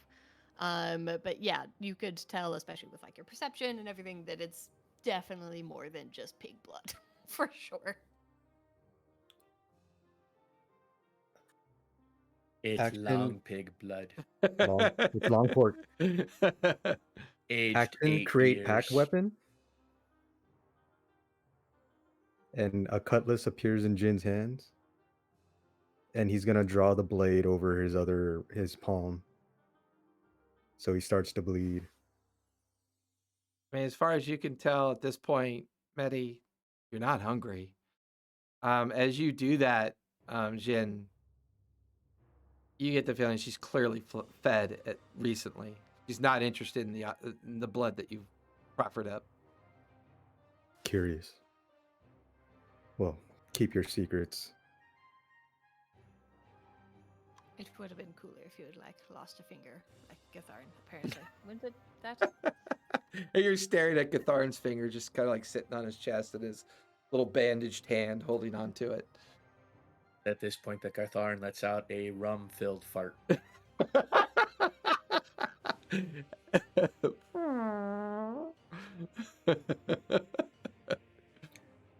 I like to think like a cloud kind of comes by and covers the moon up for a second, and then just kind of goes. You're down in the hold of the ship with no obvious ability to There's see no the. porthole? No, not on this part of the cruise ship. No. No portholes. You're stuck with the stench. There's the hold, there's the cruise level, right? And then there's the gunner's level and then the main deck. In fact, because the two of you are having this kind of weird conversation, the two of you looking to your right and left begin to realize as the stench of that rum fart kind of just wafts into you. There's no real, the only real way in and out of this place is either the aft stairwell or the fore stairwell. There is no portholes. There's no. Once again, kind of leading towards your understanding of what you think is going on here, Medi. Most privateer ships will take on independent contracts of people being taken from point to point to point to point. And they would usually make their crew conditions a little bit more usable by those individuals that they take on independently to take to other locations. But this cruise deck is designed to be not noticeable. No shedding of light unnecessarily. I'll say at this point, this feels more like a smuggler's ship than a privateer. What are they smuggling? 8-year-old boys. Not anymore. I should have picked up Detect Thoughts. Well, yeah, you're playing in a game with I use my Shannon, mind duh. link to Shannon. Look, are you just terribly curious? Do you want to know everything?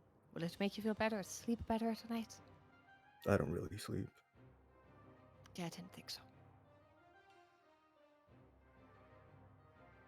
No, I don't really care anymore. And Jin kind of just walks away, but he kind of like does a waltz almost. Lemons and limes, lemons and limes. I like to wash lemons and limes. And then towards that last limes, he just turns around. He kind of spins on his heel and then stares at Medi and then disappear into the darkness. It's kind of unnerving. Just Coming from Sociopath. coming, yeah, Couldn't, coming, For sure. coming from Betty, it's even scarier, right? So all of you take on the effects of a long rest. Gatharan, you are currently missing your finger, so you'll have to deal with that at some point. But for you, Jin, since your long rest is over in 4 hours, you're more than free to control when and how you consume that 4 hours. So if you want to be on the same timetable as everybody else, your long rest can start at like 4 a.m.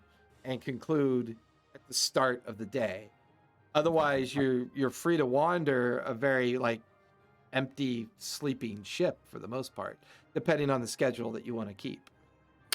Okay, so what time was that conversation over? I would say that would have been around 2-3 in the morning. Okay. I just want to maybe spend an hour and see if I can find what we're smuggling. Give me an investigation check. And I will use knowledge from a past life. Aha. 30-20. Okay, are you trying to be quiet about it? Yes. Give me a stealth check with advantage. I'll take that 18, 22. Might as well use my last one. 28. Okay. Marking where the patrols are moving back and forth, you kind of casually use the darkness and the natural spaces to keep yourself hidden. You find the rear hold that's the best access point down to the hold itself, or the rear stairwell. You, from your deck, it's only one more down below to get there. As you get into the space, there are lots of different crates, barrels. There's lots of what you just consider normal cargo. That in itself seems not that untypical of a privateer ship. Except as you kind of like, a couple of the crates look like they've been in here for a while. You come over to where 3 crates are stacked together, and looking at the floor near them, there are very heavy grooves that are kind of gouged into the floor near the corners of these crates. And the crates themselves seem unusually aged, almost like they've been done to on purpose. Otherwise, everything else around here seems normal.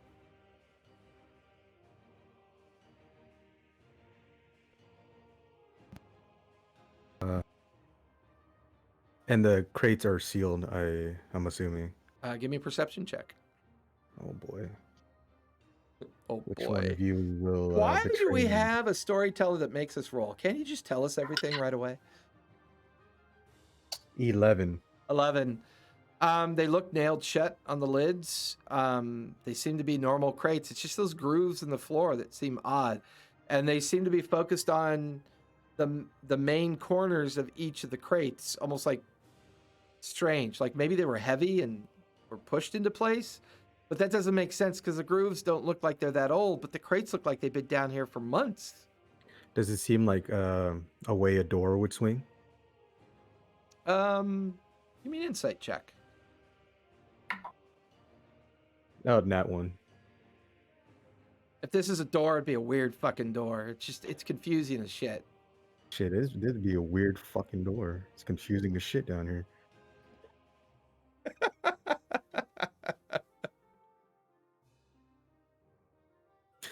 Well, I don't know what they're smuggling.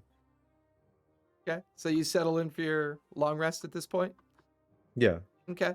So all of you go ahead, take the effect of a long rest. All of you are waking up or woken up. I kind of want to wake up just slightly before Omni and just stand over him, just waiting for him to wake up. Omni, you wake up to Jin just hovering over you, staring at Hand you. kind of slightly on the hammock. Good morning, Jin, Captain. I've told you plenty of times to not look at us when we're sleeping. We know But that I your get sleep so schedule bored. is different. We understand this. I get so bored. Omni, sir. So bored. Good morning. Good morning. Roselle, you watch as a gnome's ass kind of slides right by you. And Gatharn, you're now awake, holding onto your finger, dropping to the ground, kind of reeking of shit, piss, and liquor. Your kilt in one hand that's been makeshift of the sailcloth. Your severed finger in your other hand. You're kind of looking around. Roselle, you're now awake.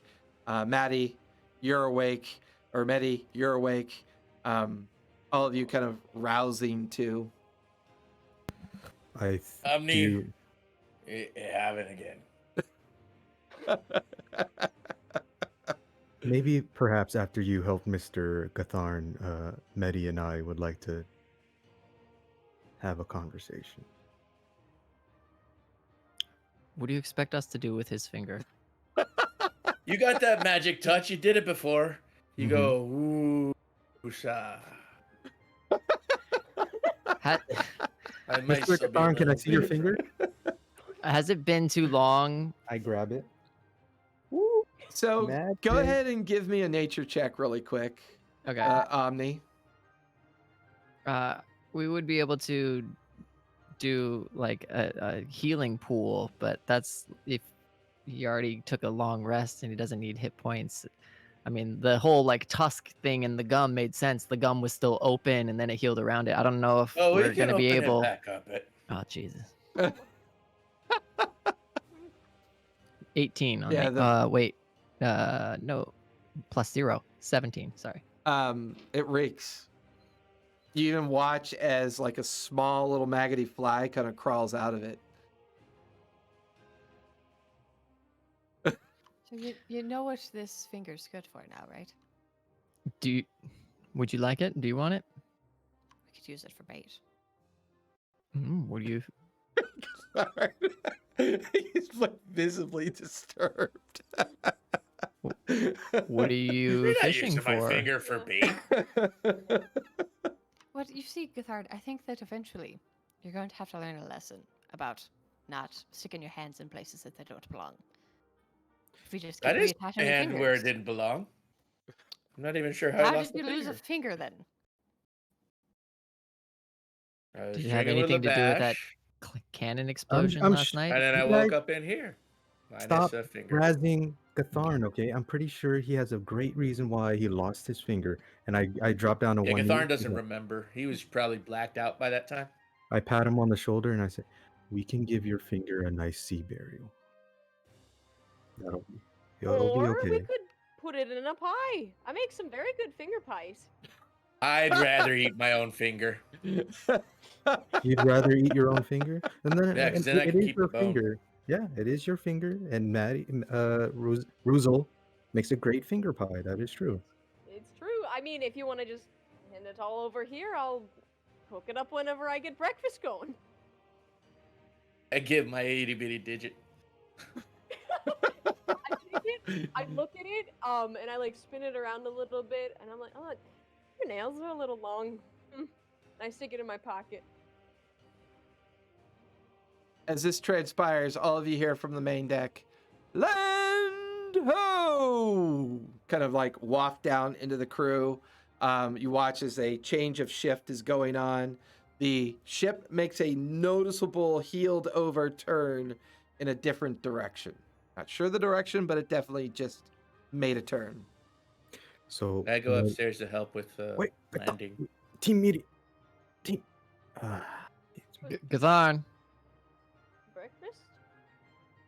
What? We're crew. We got land. We've got duties. 1 minute. Come down here, please. I kind of gotta go start Alright. breakfast. But, okay. All right. I'm hungry and I've got to piss. I mean, yeah. Jin, We're just like, I mean, yeah. go ahead. You had something you wanted to tell us? Yes. So last night, Medi made a very important discovery. Medi. Oh, that's my cue. Okay. So it seems that we might not be on a privateer's ship. In case y'all haven't noticed, it's far too clean and really weird. It's I don't know. It strikes me as odd. I had made some notices as well. Noticed some things as well. Words. Trust your gut, Captain. It's really early. We're just waking up. We're tired. Still a little drunk. He's still a little drunk. Still a little drunk. Just a wee bit. Out of curiosity, can you be big drunk, or can you only ever be little drunk? He was big drunk If last you night. make me bigger, I could be big drunk. Ooh, there's a plan.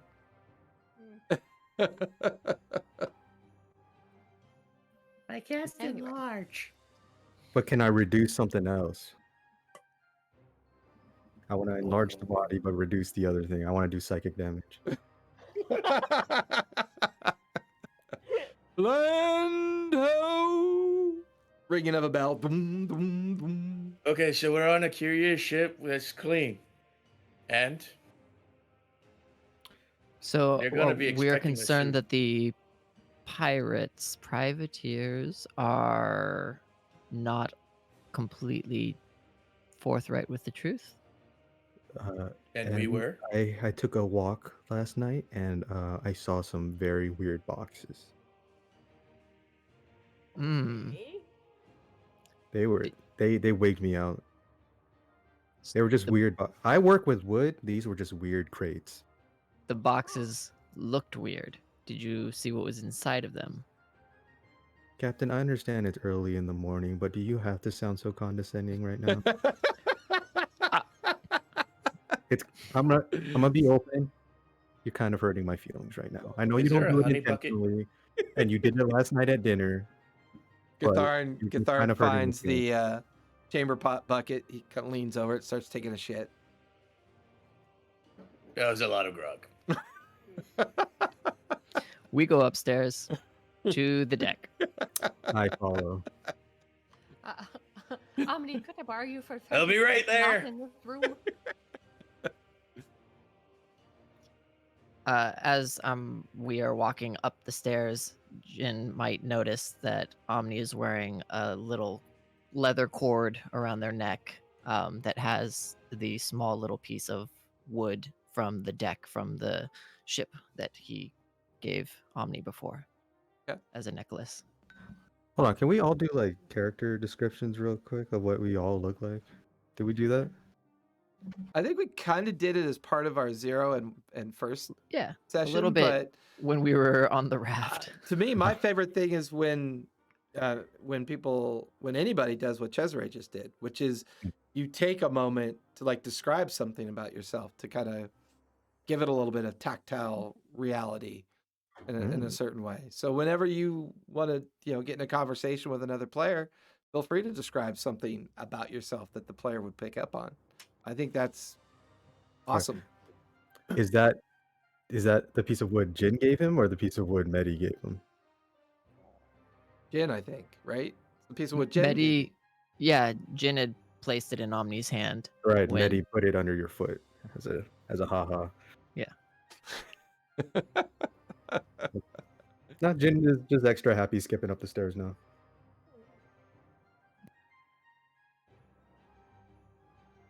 And we go upstairs. We want to see where this where the land possibly might be, what direction it's off in. And we took a hard turn from the direction we were going. Correct.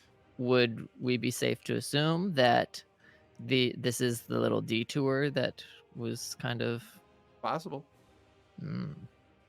Navigator. Betty, are you grabbing Omni for that Yes, I conversation? was attempting to, yes. Okay.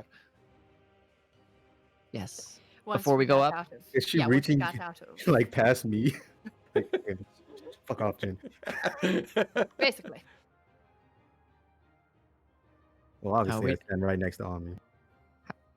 Jin, go ahead and get some eyes up there on the deck. See how we're Aye, aye, looking. sir. Thank you. So How we doing, Jin, Maddie? you're up on the main deck. Roselle, you're heading towards the kitchen at this point? Yes, I sure am. Okay, you're heading towards the kitchen, leaving both Omni and Medi to kind of have this conversation. Next to Gatharn, who's shitting. No, we. Well, you're slightly Yeah. elevated. We started partway going up, upstairs. yeah. Yeah. Yep. We found them. That's why I said once we got out of the shit room. Perfect. Frog shits are the worst. Listen. They're very Time. liquid and very burny. Okay, that's enough description of that. Let's go. What does it smell like in the cruise quarters right now? It's pretty rancid. Can we not? It's pretty Can we rancid. Not? Let's not. How are we doing? Omni, are you aware that Jin just kind of stands over you while you're sleeping? Have you ever noticed that? Yeah, we've talked to him about it a couple of times. I mean, we get it. He doesn't sleep much, and he's rather obsessive. And honestly, we can sleep through anything, so it doesn't really bother us that much. But loyalty, man, it's comes in interesting shapes and manners. Like collecting some of your spit off of your face while you're sleeping? Excuse me? Might want to talk to him about some boundaries. Just a little unnerving. Yeah. It's fallen on deaf ears the first 15 times we've spoken to him about it, but you know, here's hoping for lucky 16th. I might make a suggestion. Hmm. Have you ever tried talking to him really late at night?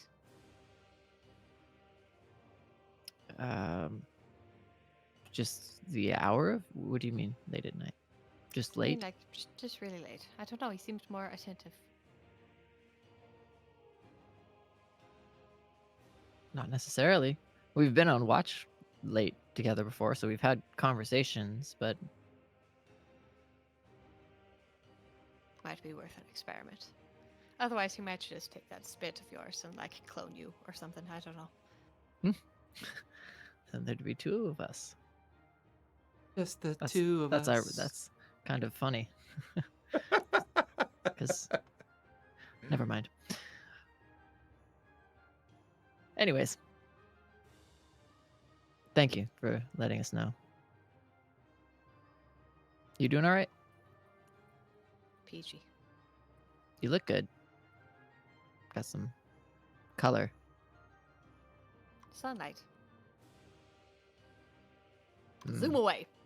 So all of you at one order of the other. Roselle, you make it to the kitchen. The interesting person that's been assigned to you has done their best to do some of the prep and sous chef style work. You spend the better part of 30 minutes quickly taking all the food that was prepared already, begin to organize it. Go ahead and give me sleight of hand.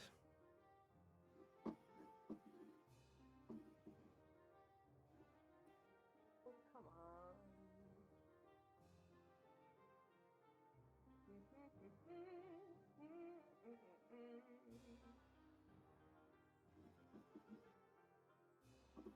Oh God, that's math. That's a 21. Okay. Now Yeah. give me performance with advantage. All right. Oh man.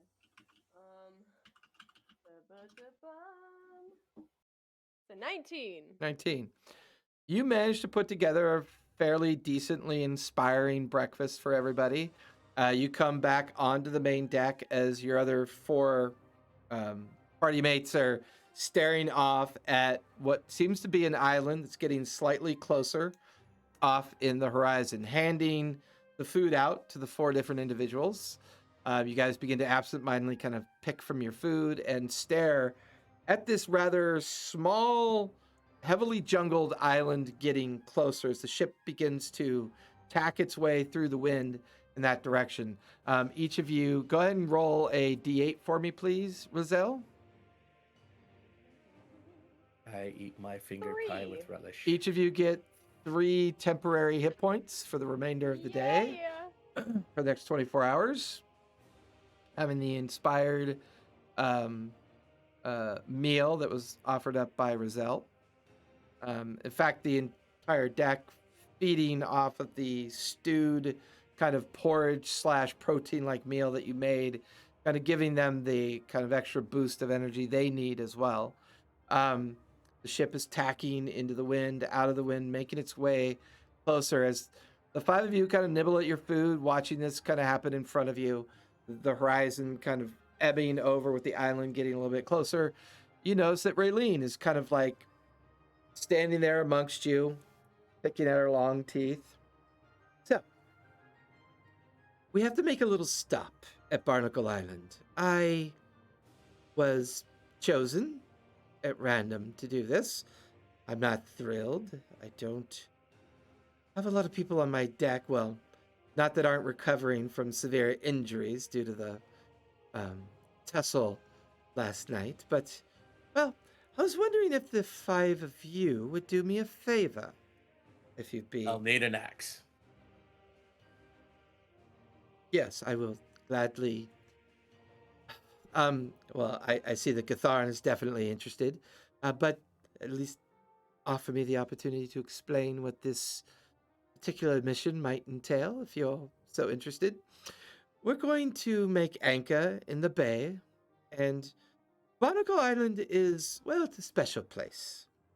A particular individual has asked me to retrieve an item. Do any of you happen to know who Tharivol is by chance? You heard of him? That sounds like a check, DM. Yeah, all of you go ahead and give me history checks. We'll see if any of you have recognized this name. Would it happen to be about a fey, fiend, undead type creature? No, it is I'm not. gonna roll my inspiration before it expires. I got a 3. That Yeah, gives me a total of 17. yeah, Roselle, not a clue. Cool. I got a natty 1. It's Okay. like, oh, I know Tharivol. He was my dad's friend back in Shamal. They did a lot of jobs together. Come on. Uh-huh. Yeah. And they actually fixed up a lot of Dalen's closet, them two together. He does a lot of stool work. A lot of work with stool. Farival. What? Wrong Farival. Are you sure? Pretty sure But you don't think Raylene would know your father's friend. We got an I 18. mean, honestly, it's a small world. Anybody could know anybody. 18 for Omni, 17. 17 for Gunthar. Gatharn, Nettie, Math, 27. 27. Both Gatharn and Omni, you recognize the name of you recognize it as the name of a particular captain, very influential amongst many of the privateers. It's often said that to work for him is to kind of take the jewel of the selection, that's who you eventually want to work for. He is responsible for one of the larger ships known as the Bronze Bell. It is a war galley that he has been captain of for a great deal of time. Why Raylene is mentioning it, the 2 of you have no clue. Medi, for you, this just pulls you even deeper into your suspicions. Tharivol is said to be, well, it's said that Tharivol is possibly an elected leader of sorts. Someone who has great influence over most of the lesser guild houses of those that trade with the privateers. It's even said that Tharivol, a massive Firbolg in appearance, is a bit of a master of himself when it comes to waging the institution of trade and seafaring trade. He's known to be quite wealthy, as he is one of the owners of the largest of the ships known to travel these waters. It's even rumored that he is the one that started this little carnival event as a way to bring the different privateers together in this revel festivity, this secret location where all the privateers meet, practice a 2-week-long carnival, and make secret agreements and arrangements. And the thousands of gold worth of contracts gets kind of doled out and handed out by Tharivol. He is the one that kind of secretly controls this. These are things that you've picked up through conversations, circumstance, and other happenstance of your travels.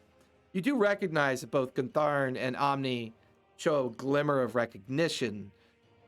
Roselle and Jin don't even seem to recognize that Jin's veiled attempt at pretending to know Thorvald is quite obvious. But for you, this is a name of influence, power, wealth. And do we remember that he's Trinity's brother? For those of you that were proffered that information, perhaps. Yeah, Raylene said it when we first boarded the ship.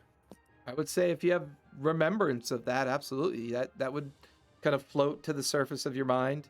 That Raylene had mentioned that during the previous evening's meal.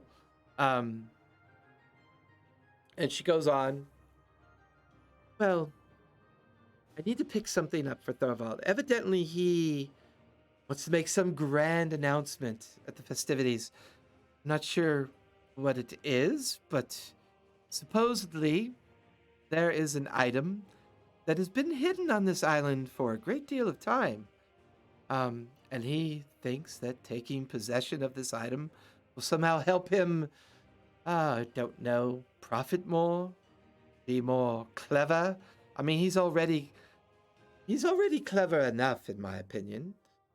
However, some have said that the disappearance of his brother, and now that I know the Maximizer has gone missing, we'll have to report that to him this morning. I don't have time for it now. I've got to get us in the bay and get us, thank you, get us properly arranged for the evening and, well, you know, get you on shore so that you can retrieve said item for me. I'm willing to pay you each 100 gold apiece to do this. Find this item, and here's the trick. I'm not entirely sure what it is. It's described as a magical item. It will exude or show magical effects of some sort. Not really sure. But supposedly somebody in Thorvald's history or past of many, many years ago claimed to know of a relic hidden on this island of supposed power. Look, I'm getting paid a lot of money to find out where the Maximizer went to and where Thorvald's brother, Trinity, has disappeared to. That is my responsibility. I'm getting paid well for it. I have no interest tromping around Barnacle Island looking for a relic that's probably bullshit. I don't have the specialty for it. I don't have the crew for it. However, the 5 of you are extra hands that I can spare. Well, some of you have a complete hand, some of you do not. But It's okay, I just dated is part of me again. It's true. Gross. Anyway, I wiggle the bone. I could spare the 5 of you. Please don't let the chef die. He cooks well. But I suspect all of you will be needed on this little journey. Who's in charge of Barnacle Island? Oh dear, nature is in charge of Barnacle Island. I assure you of that. So Captain there's no Nature? townships or anything like that? Oh no, people don't live here, dear. It's not one of those islands. Who has the locate object? I don't, but I'm very good at tracking things. It's kind of literally my specialty. I kind of can locate it if I'm in very, very, very close proximity. If I'm looking at it, I can locate it. I'm good at finding things. Out of game question. So, I am still a newer spellcaster as far as using as a player. Yeah. Cesare Yep. hasn't done spellcasters a lot. Yep. Please remind me if paladins and sorcerers can change their spells or prepare them either Sorcerers nightly can't, or every level. Paladins can do it. Paladins can. Paladins are very much along the lines of clerical. Your pantheon-like relationship allows you to commune. You know, you basically use your time to commune with your pantheon as a way to reset your spell sets. So I that always, would be each night. Yeah, I would always Okay. remind. I forgot to remind you guys, but if anybody wants to change their spells, you can. It would be part of your long rest process. Okay, so I would be able to do that for the paladin spells, but not the sorcerer spells. Correct. Yep. Okay, cool. Thank you. Sorcerer spells, if I'm correct, Vince. That's just on leveling, right? You can change them. when you Correct, level because up. those are packs that are made as a sorcerer. No, warlocks are. Oh, that's packed, warlock. and Sorry. sorcerers are just innate spellcasters, so their magic flows through them already. But they only do spell selection via the leveling system. Yep. Gotcha. Mhm. Okay. I'm not So overly I- familiar. I rarely get to be a player, so you know. So You know if how there's that a level goes. up, I could just change out the spells that I have, or I only add to the list. It depends on how Jason wants to do it. Usually, it's just adding to the list of spells you already have. I think for Gotcha. flavor of a sorcerer and the way you've mixed it with your paladin, I think your pantheon relationship is both an inhibitor and an inspiration to how you're wrestling with your sorcerer nature. Mhm. So I like the idea that you have to pick with each level on that side of it, Cool. but you can rearrange your behavior of spells with your pantheon portion of it. Yeah. I like that. I like that a lot. Okay. I mean, it would be way easier if I could just redo all of the sorcerer ones every night, but it's fine. So Diaz, I can pay you 100 gold each. I have the extra coin for that. The relic, though, once you find it, I will need that back because I will have to deliver that to Tharivol. However, anything else you find or profit from on this little adventure, if you don't die, and I don't have to send people to find your dead bodies and retrieve the item myself, I'd prefer not to, but I understand, well, this island's a bit dangerous, so keep that in mind. And as the ship kind of heaves slightly into the shoal-like portion of the bay, very distant guttural growl kind of echoes out of the jungle canopy. Kind of just echoes across the bay. Oh yes. Well, rumor has it, yes, that there could be dinosaurs on this island. I've Not again. never seen What's that? one on here, but it is said that there could be one.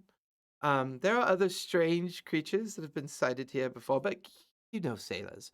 Mostly myth, mostly rumor. I've mostly understood it to be a very difficult island to make your way through, to be honest with you. Lots of things hidden in the canopy, hidden in the ground that could come after you, you know. But, you know. Well, don't suppose anyone on the ship has got more than a rumor of what kind of relic we're looking for. Well, you see, only Thorvald knows the information about that. As far as I know, it's inside of a cavern in the very center of the island. He described it as no bigger than a loaf of bread, but no smaller than a small common box that you would contain things in. I believe he said it's supposed to exude a certain amount of enchanted magic. I do recall the conversation. We were both very drunk and, well, He's very tall. Do we have a map? Oh dear. I don't really keep a map of this place. It's a very small island, I assure you. And with that, all five of you stare at this island. It does look quite small. I mean, the bay that the anchoring is beginning to happen in, you're watching as the smaller boat is getting prepared, but there's now 2 or 3 smaller boats getting prepared. We will maintain a beach encampment. The fringes of the jungle canopy, well, they do offer up food. We will be fishing and try to track down some fresh water. I myself, Diaz, personally have never been on this island before. It's one of the smaller atolls of a chain of islands that, well, mostly left to nature and their own doings. I thought Thorvald was maybe mistaken with the location. I knew it on a chart, based on the chart that he gave me, but we don't actually have a map of the island itself. But I can get you on the beach. I can certainly get that much done for you, dears. One more question. Yes. What's a dinosaur and can I eat it? They're very big lizards, reptilian kind of amphibians in some cases. They come in very many varieties of shapes and sizes and colors and critters as a whole. I would imagine that if you were to catch it, kill it, butcher it, cook it, you'd certainly try to eat it if you choose to. I mean, preferably before it eats you, dear. I'm good to go as soon as I get an axe. Well, just go ahead and head on down to the armory, dears. I got what you need for this particular little adventure. When you return, just return the equipment to the armory. I'm going to get the smaller boats ready and get camp set up on the beach. Get a watch started, and this is when the crew once again breaks out into very well-oiled machinery. The smaller boats are getting set over the side. A small crew is joining those. Oh yeah. Getting ready to make their way off and do their thing as well. The 5 of you begin to head down below, and you're let into the armory at this point. I'm gonna get 2 hatchets, a Okay. battle axe. Everybody give me a perception check. Let's see what's available to you based on this quick perusal of the armory. I wanted 14? to ask her if she wanted to have this deeply unpleasant conversation before we left or after. As you kind of say that before heading down below with everybody else towards the armory, perhaps, dear, we should, after you retrieve the relic, if you don't mind. If you don't retrieve it and you're dead, it's a conversation that you don't have to go through the pain discussing with me. If you survive this, I would be very interested in having that conversation with you. Just shrug, walk away. Okay? Jin's following Gartharn. He's humming that song. Lemons and limes. Lemons and limes. Perception checks. Gathard, what did you get? 22. 22.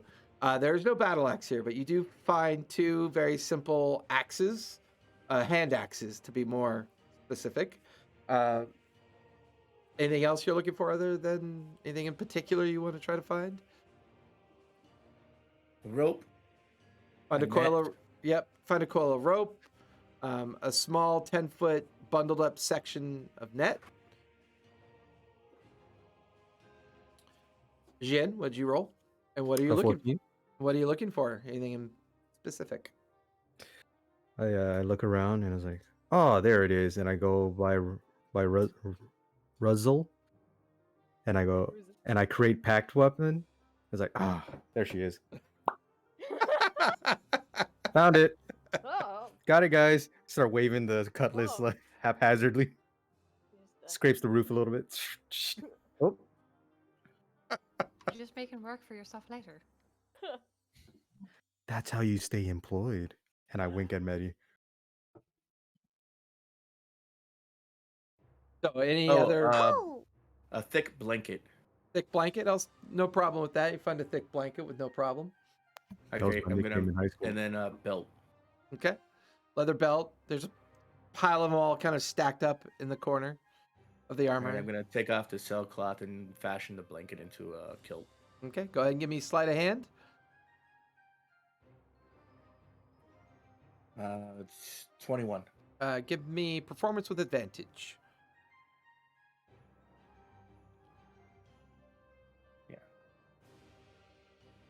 That would be 17. 17. You do a pretty decent job of building your great kilt for a Nork, fashioning it to your body, and you have your great kilt back at this point. What'd you get, Cesare, on your or Omni on yours? 18. 18? Perception, you said, right? Yeah. Anything in particular you're looking for? A rapier, a shield. There are a series of small shields that are kind of leaned up against the wall. There's not a real sign of a rapier or fine kind of finesse-like weapon, but there are a couple simple long swords and a couple short swords that you see sheathed and leaning up against some weapon pegs. We'll take a short sword. Okay. And a shield. Are there any hand crossbows or bows? Short or long bows? There are a couple short bows and maybe a couple hundred arrows and variety of quivers hanging up against the wall. Okay, I'll take a short bow. And remember, none of you have armor. Correct. Oh, last time. Last time they dropped off some yeah, leathers. Oh yeah, you do have the leathers. That's right. You have either regular leather or studded leather. It's up to you guys to pick which one. That's right. Omni is not wearing any armor. They just have their fancy vest on. And you might wonder, why the heck would they have a high AC with just a little old vest? But yeah, we're good without the armor. Unless there was chainmail. Not that you could see. That's a bit on the Okay. finer scale Yeah. of. It's a smuggler ship, it's a possibility. Roselle, what are you looking for? And what'd you get? I also got an 18. And I would like, if I may, I want to see if there's a little another little dagger in addition to the one I already have that we got in the wreck. I would also like a bag of some sort. And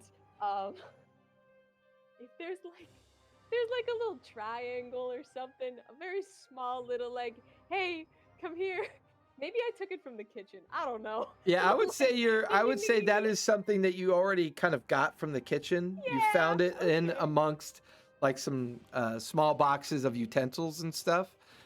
Everything else you need, you find here. You find a series of small and medium-sized bags. You actually find a small iron box containing about a dozen decently made daggers. Pretty much most of your basics are here that you would need. Cool. Medi, what'd you get and what are you looking for? 17. And I would like to find a short sword as well.